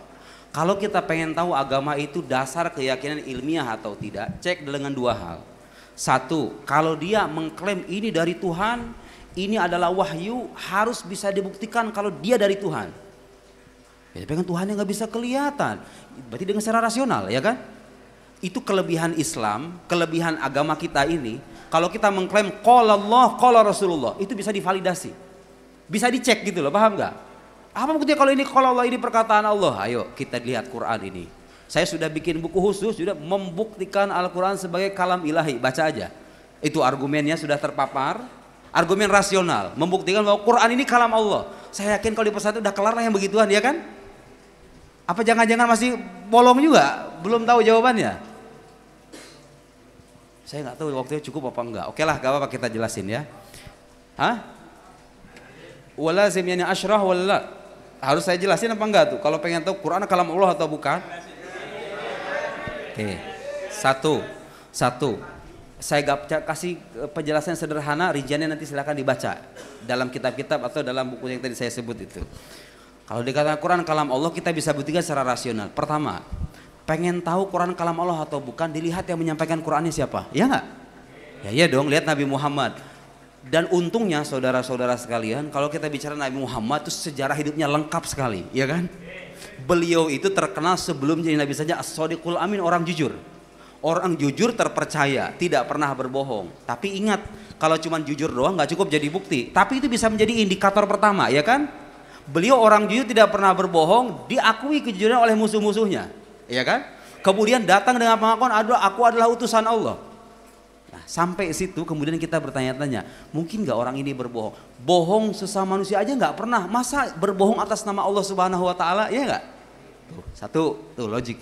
Kemudian ketika beliau mengaku aku sebagai utusan Allah, datang dengan kitab suci yang isinya itu adalah pengetahuan-pengetahuan yang sangat berlimpah, dari pengetahuan masa lampau Adam, Idris, Nuh, Hud, Saleh, Ibrahim, Musa, Fir'aun, Ashabul Kahf, Al-Imran, kemudian kisah Luqman, kisah apalagi misalnya Dzulqarnain dan lain-lain. Nabi Muhammad la yaqra' wa la yaktub, tidak membaca, tidak menulis. Kok bisa mendatangkan informasi yang sedemikian berlimpah dari masa lampau, mengoreksi lagi sebagian kisah-kisah yang ada dalam kitab perjanjian lama, perjanjian baru, kitabnya orang Kristen dan Yahudi, dikoreksi sebagian. Jadi Anda jangan salah, beberapa kisah di Quran itu ada di kitab suci umat agama lain, tapi ada versi yang berbeda, dikoreksi. Seperti kisahnya Nabi Yusuf misalnya, Nabi Yusuf alaihissalam itu ada kisahnya dalam kitab orang non muslim, di kitab kita juga ada. Kok bisa Nabi Muhammad gak pernah membaca kitab mereka, datang dengan kitab suci yang isinya itu berisikan kisah, mengoreksi lagi kisah versinya mereka. Bukan cuma itu, datang dengan penjelasan tentang sifat-sifat Allah. Wallahul khaliqul bari'ul musawwir, ya kan? Dijelaskan Allah itu adalah Al-Bari, Al-Musawwir, Al-Ghaffar, Al-Qahar, Ar-Razzaq, Al-Qawi, Al-Matin, dijelaskan semuanya. Padahal beliau tidak pernah belajar filsafat agama, tidak pernah belajar ilmu perbandingan agama, tidak membaca, tidak menulis. Penjelasan surga neraka, ini nasib orang-orang durhaka, nasib orang-orang yang bahagia, kemudian orang-orang beriman, nanti mereka berderajat, dijelaskan semuanya. Dijelaskan eskatologi, dijelaskan banyak hal dalam Quran, sementara beliau tidak belajar, tidak membaca, tidak menulis. Saya berhak untuk bertanya, dari mana beliau dapat ini semua? Bisa aja itu hasil lamunannya. Dia tidak mengakui itu sebagai karyanya.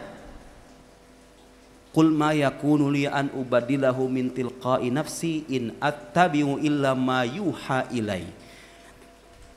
Kita ini saudara, kalau kita punya kitab yang dikagumi sama banyak orang, kita pengen diakui itu karya kita kan?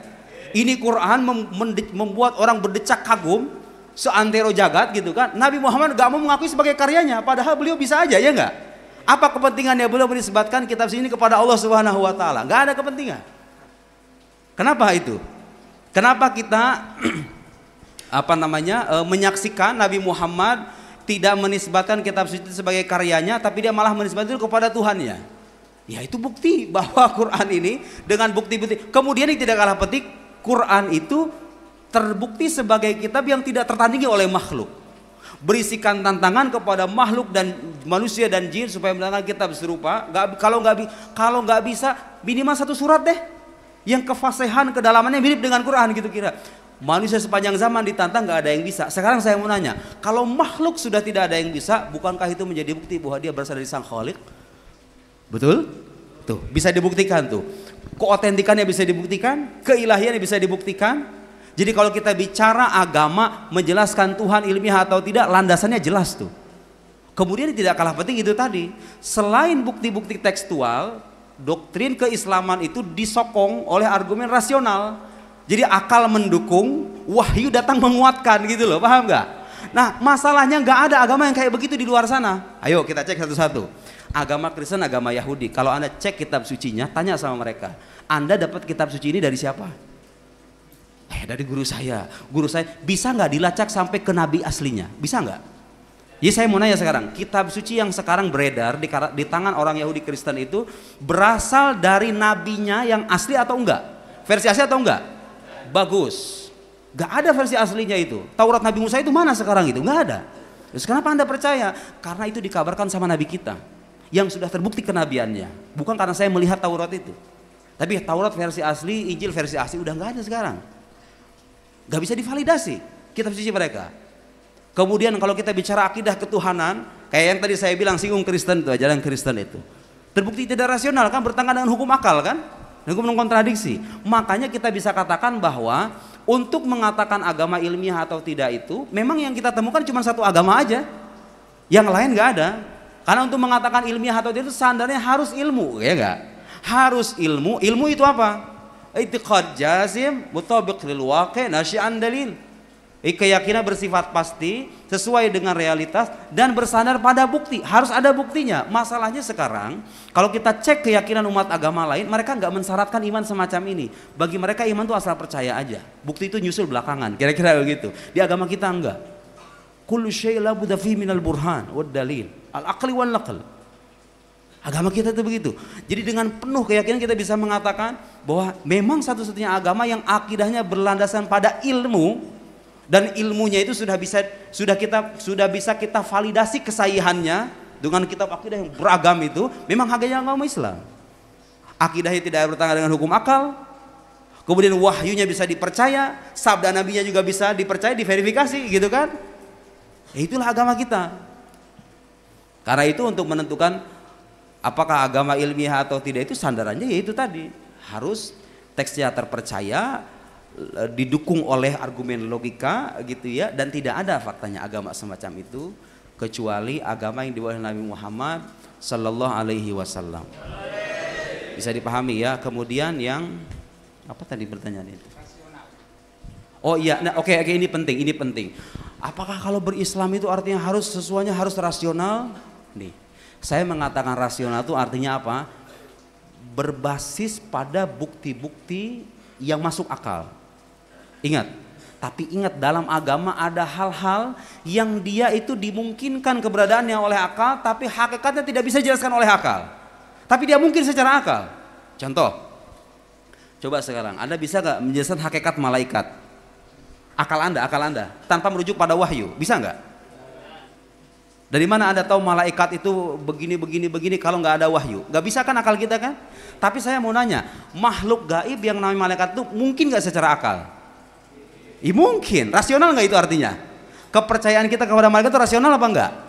Rasional karena itu dimungkinkan oleh akal dan divalidasi dengan keberadaan wahyu yang mengabarkan malaikat itu, ya kan? Jadi ada hal-hal dalam agama dimungkinkan oleh akal, artinya rasional. Tapi hakikatnya gak bisa dijelaskan oleh akal. Kita akui ada. Tapi sesuatu yang hakikatnya tidak bisa dijelaskan oleh akal ini dimungkinkan keberadaannya oleh akal. Nah, orang kadang-kadang suka salah membedakan antara sesuatu yang tidak masuk akal karena bertentangan dengan hukum akal dengan sesuatu yang tidak bisa dijelaskan oleh akal karena dia berada di luar jangkauan akal. Oh ya Allah, sudahlah, pusinglah saya, udahlah ngomong kayak begitu. Masih kuat nggak ini? Masih kuat nggak? Ya Allah, kira saya udah pusing ini. Dengerin. Ada hal-hal yang dalam agama itu hakikatnya nggak bisa dijelaskan oleh akal. Kita akui. Tapi ingat, Anda nggak bisa mengatakan ini tidak rasional. Rasional. Anda percaya malaikat, surga, neraka itu nggak bisa dijelaskan hakikatnya oleh akal kan? Tapi masuk akal nggak itu? Ya masuk. Apa mustahilnya coba percaya surga, neraka itu? Nggak ada. Semuanya masuk akal. Saya katakan masuk akal kenapa? Tidak bertentangan dengan hukum akal sama sekali. Dimungkinkan secara akal. Akal kita memungkinkan wahyu datang mengabarkan ada namanya surga itu. Masuk akal kan? Ya enggak? Hanya saja kalau disuruh menjelaskan hakikatnya memang akal kita nggak bisa karena itu bukan domainnya, itu bukan wilayahnya. Tapi apakah kalau sesuatu hakikatnya tidak bisa dijelaskan oleh akal itu artinya tidak masuk akal? Enggak, dia masuk akal. Dia masuk akal. Jadi kalau saya katakan semua akidah Islam rasional itu artinya bersandar pada argumen-argumen rasional atau tidak bertentangan dengan hukum akal. Seperti halnya Trinitas tadi, kan bertentangan dengan hukum akal. Akidah kita nggak ada bertentangan dengan hukum akal. Semuanya masuk akal dalam arti didukung oleh argumen rasional. Jadi memang ada dalam ayat-ayat Al-Quran, misalnya kalau kita bicara ayat sifat khobariyah, ya Allah yadullah fawqa aydihim wa yabqa wajhu rabbika dzul jalali wal ikram. Itu ada kata wajah, ada kata yad. Ada mazhab dalam Asy'ariyah, mazhab mufawwidah, mazhab ahlu tafwid yang mengatakan nufawwidul ma'na ilallah, ya kan? Kita tidak mengetahui hakikat maknanya. Tapi saya mengatakan, kalau saya mengimani begitu, apa artinya saya menentang hukum akal? Kalau saya mengatakan saya tidak tahu maknanya dan saya menerima sebagaimana yang dikabarkan tanpa menjelaskan maknanya, apakah dengan ngomong begitu saya menentang hukum akal? Tidak. Memang ada dalam agama sesuatu yang kita terima, tapi ingat penerimaan itu ada dasarnya, selalu ada dasarnya. Selalu ada dasarnya. Itu yang membedakan agama kita dengan agama yang lain. Dan tidak ada dan penerimaan itu tidak ada yang bertentangan dengan hukum akal. Makanya kita katakan rasional. Gitu ya. Jadi kalau dikatakan rasional artinya harus berbasis pada argumen akal, memang faktanya begitu. Makanya para teolog memperkatakan ini adillah aqliyah ala kada adillah aqliyah. Hanya saja begini, menyangkut hal-hal gaib, nah ini penting. Menyangkut sam'iyat, surga, neraka, malaikat dan semacamnya itu, untuk membuktikannya kita nggak bisa bersandar pada hukum akal. Tapi itu bisa dibuktikan keberadaannya setelah kita membuktikan kenabian Nabi Muhammad yang mengabarkan hal-hal gaib itu. Melalui hukum akal juga pada akhirnya. Jadi kenabiannya dibuktikan secara rasional, manakala terbukti itu sebagai nabi, maka semua hal gaib yang dikabarkan itu pasti benar. Paham nggak? Pada akhirnya hal-hal gaib pun ada landasan rasionalnya gitu loh maksud saya, paham kan? Walhasil nggak ada satupun had wahid kita. asl min usul aqaid Islamiyah yu'arid al-qat'i min al-aql. Yu'arid ahkam aql. Ada nggak satu akidah butir akidah Islam yang bertentangan hukum akal? Wala wahid, nggak ada satu pun. Supaya kita tahu bahwa ketika Allah mengatakan inna din indallahil Islam, itu memang bersandar pada bukti-bukti yang sangat berlimpah, tidak ada satupun yang bertentangan hukum akal, dan dengan begitu kita bisa yakin sepenuhnya bahwa inilah agama yang benar. Pegang teguh agama itu sampai kita bertemu dengan Allah Subhanahu wa taala. Cukup ya? Cukup ya? Baru satu ya? Udah puas belum? Udah puas. Sini ke depan Mas, tinggal satu. Anak ta'ban ini, ta'ban.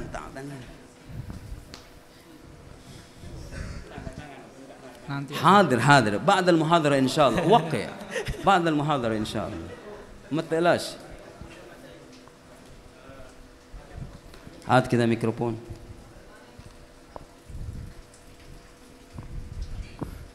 Afwan Siti. ربما أنتم تعبان الآن ولكن هذا السؤال مهم بالنسبة علي. Amin. Ya Allah, amin. Supaya yang lain juga mungkin paham dengan soalnya, saya bahasa Indonesia.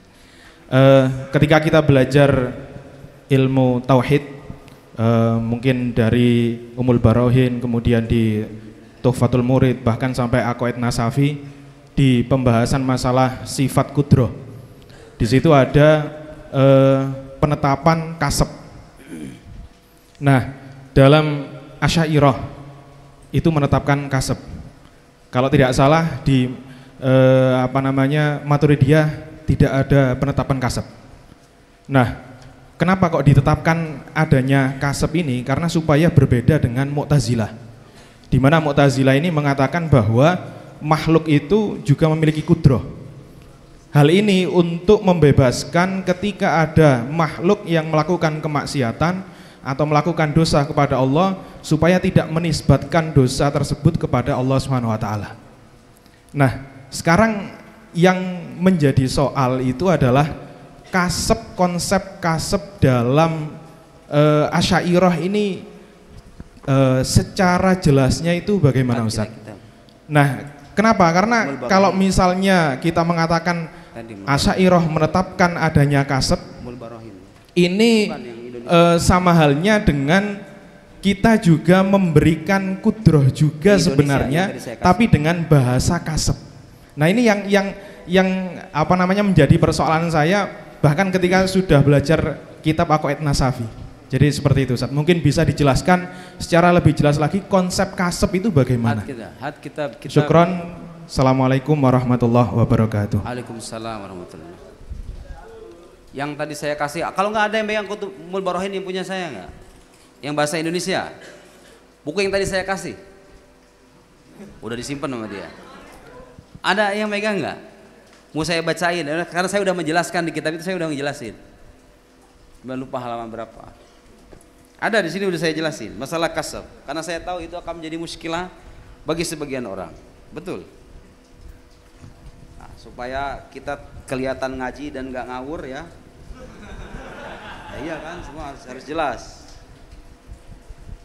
Saya menjelaskan itu di Sifatul Qudrah.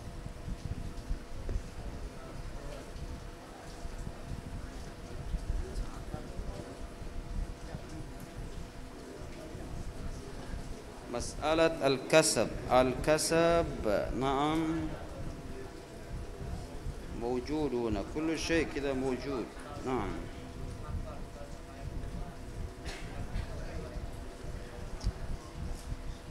Coba ada yang ini nih, nemu nih. Saya kutipkan perkataan Imam Sanusi. Sebagian kutipan Imam Sanusi dalam Muqaddimat dan Salah Kasab. Di halaman 43 yang punya bukunya ya. Apa itu kasab intinya? Nih, lihat ini. Saya mau menyederhanakan dulu sebelum baca teksnya Imam Sanusi. Gak tahu harus dibaca apa enggak nih. Kalau santri kayaknya nggak perlu lah, percayalah ya. Percaya kan, biar saya nggak dibilang berhayal gitu kan. ide saya sendiri. Jadi begini kasab itu saudara. Nih, sekarang saya misalnya ngangkat handphone ini ya. Lihat, ngangkat handphone ini. Handphone ini terangkat karena saya punya kemampuan kan. Nah, Mu'tazilah mengatakan Anda itu melahirkan perbuatan karena kuasa Anda.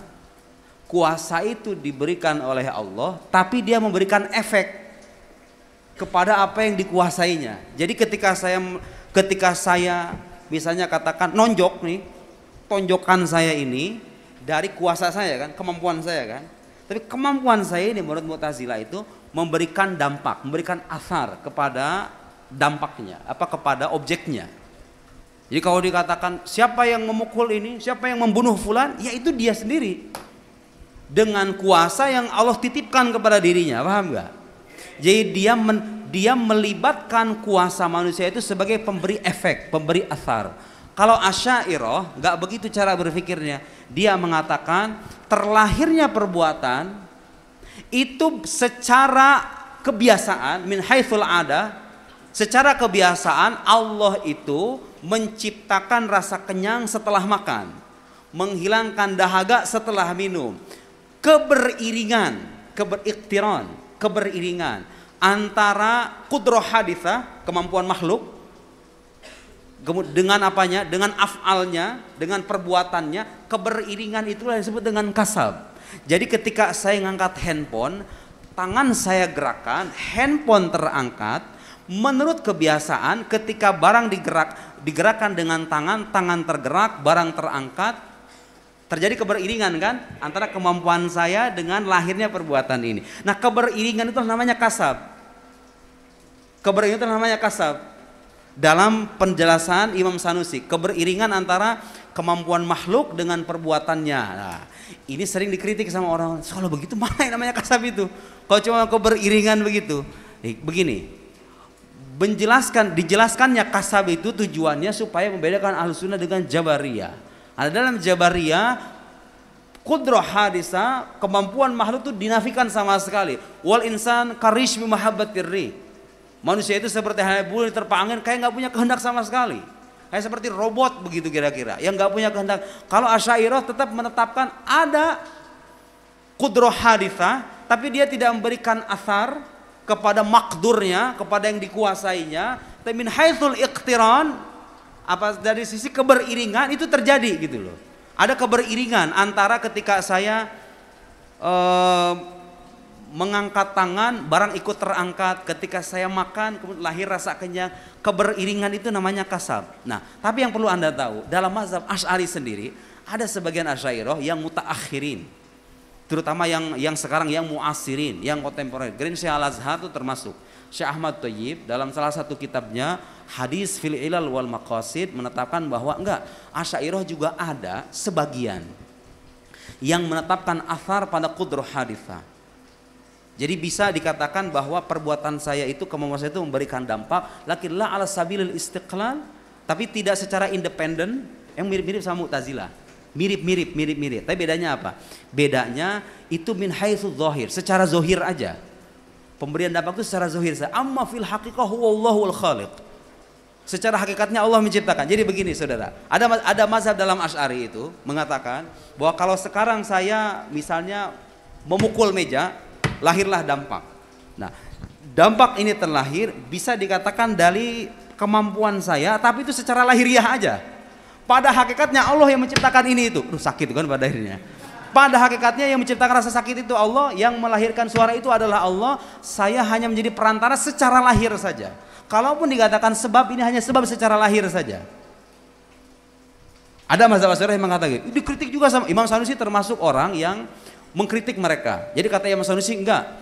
Qudrah hadisah, qudrah makhluk itu secara mutlak tidak memberikan athar, tidak memberikan dampak. Kenapa? Karena itu bertentangan dengan wahdaniyah fil af'al. Allah esa dalam perbuatannya. Dikatakan esa dalam perbuatannya, nggak boleh ada syarik, nggak boleh ada sekutu. Kalau Anda mengatakan kuasa Anda ikut memberikan dampak, seolah-olah Anda menyekutukan Allah dengan kuasa Anda. Paham nggak? Logika Asy'ariyah yang dimainkan ketika menafikan athar, menafikan ta'thir, Menafikan ta'thir dari qudrah haditha tujuannya adalah menjaga keesaan Allah dalam perbuatannya. Karena kalau dikatakan kuasa hamba bisa memberikan dampak, itu artinya ada sekutu bagi Allah dalam melahirkan perbuatannya itu. Paham nggak? Nah, Asy'ariyah yang lain yang generasi belakangan ini yang mengatakan ada ta'thir tapi ala sabil istiqlal, kemudian dikatakan itu min haitsul zahir, secara lahiriah saja, itu tujuannya kira-kira menjawab syubhat orang-orang zaman sekarang. Karena orang-orang zaman sekarang kalau disuguhin mazhab Asy'ariyah yang menafikan ta'thir, itu akan keheranan. Kok bisa Anda mengatakan api tidak membakar terus api nggak bisa memberikan dampak sama yang dibakarnya? Ya enggak? Logika orang zaman sekarang tuh. Logika orang zaman sekarang. Kok bisa Anda mengatakan obat nggak bisa memberikan dampak? Kan kalau mazhab Asy'ariyah mah nggak memberikan dampak obat itu. Iya enggak? Ya kan? Tapi menurut mazhab Asy'ari yang belakangan ini enggak, obat itu memberikan dampak secara lahiriah saja. Pada hakikatnya dia enggak memberikan dampak, Allah yang memberikan dampak melalui obat itu. Jadi Allah dengan sunnahnya, Allah menjadikan rasa sembuh itu terlahir setelah adanya obat. Allah yang mengatur itu, bukan obat memberikan kesembuhan. Tapi kalaupun dikatakan obat menjadi sebab secara lahir bagi kesembuhan, secara lahir saja, tidak dalam arti yang hakiki, paham enggak? Tidak dalam arti yang hakiki, karena pada hakikatnya Allah yang menciptakan semuanya, dan saya lebih condong kepada mazhab yang ini. Wa na'amil hada yunasib aqliyat hadzal asr. Cocok untuk nalar orang-orang zaman sekarang. Jadi kita katakan memiliki sebab dalam arti dia punya hubungan erat dengan akibat ini, tapi bukan dalam arti dia memberikan dampak dengan sendiri-sendiri, karena pada hakikatnya kita harus meyakini Allah lah pemberi dampak, li'annahu wal khaliq wala syarika lahu fi af'alihi ta'ala. Allahu a'lam bissawab. Syukran, terima kasih banyak. Saya langsung tutup ya. Terima kasih banyak atas kesempatannya. Mudah-mudahan ini bisa menjadi ilmu yang bermanfaat, bisa menjadi motivasi tambahan supaya kita lebih memperdalam kembali ilmu keislaman kita. Jangan lupa PR kita adalah bagaimana memperkenalkan ilmu-ilmu semacam ini kepada halayak luas dengan bahasa yang rasional, yang membumi, yang bisa diterima oleh masyarakat luas. Karena tujuan kita mondok, tujuan kita belajar agama adalah mempelajari Islam, juga menyampaikan ajaran Islam. Sekian, terima kasih banyak. Wassalamualaikum warahmatullahi wabarakatuh.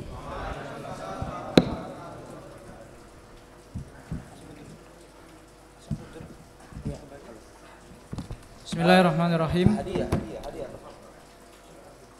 Terima kasih disampaikan kepada beliau Bapak Ustadz Muhammad Nuruddin sebagai penutup, bahwa saya lihat mulai dari kurang lebih 2 jam kita ada di majelis ini, dan saya bandingkan dengan pengajian weton sampean saat sore itu masih 20 menit sampan sampun. Kalau sekarang tasik kiat subuh, itu kenapa kok demikian? Saya pikir-pikir dari tadi, oh iya, kalau orang itu lama tidak makan, sekali makan itu dia rakus.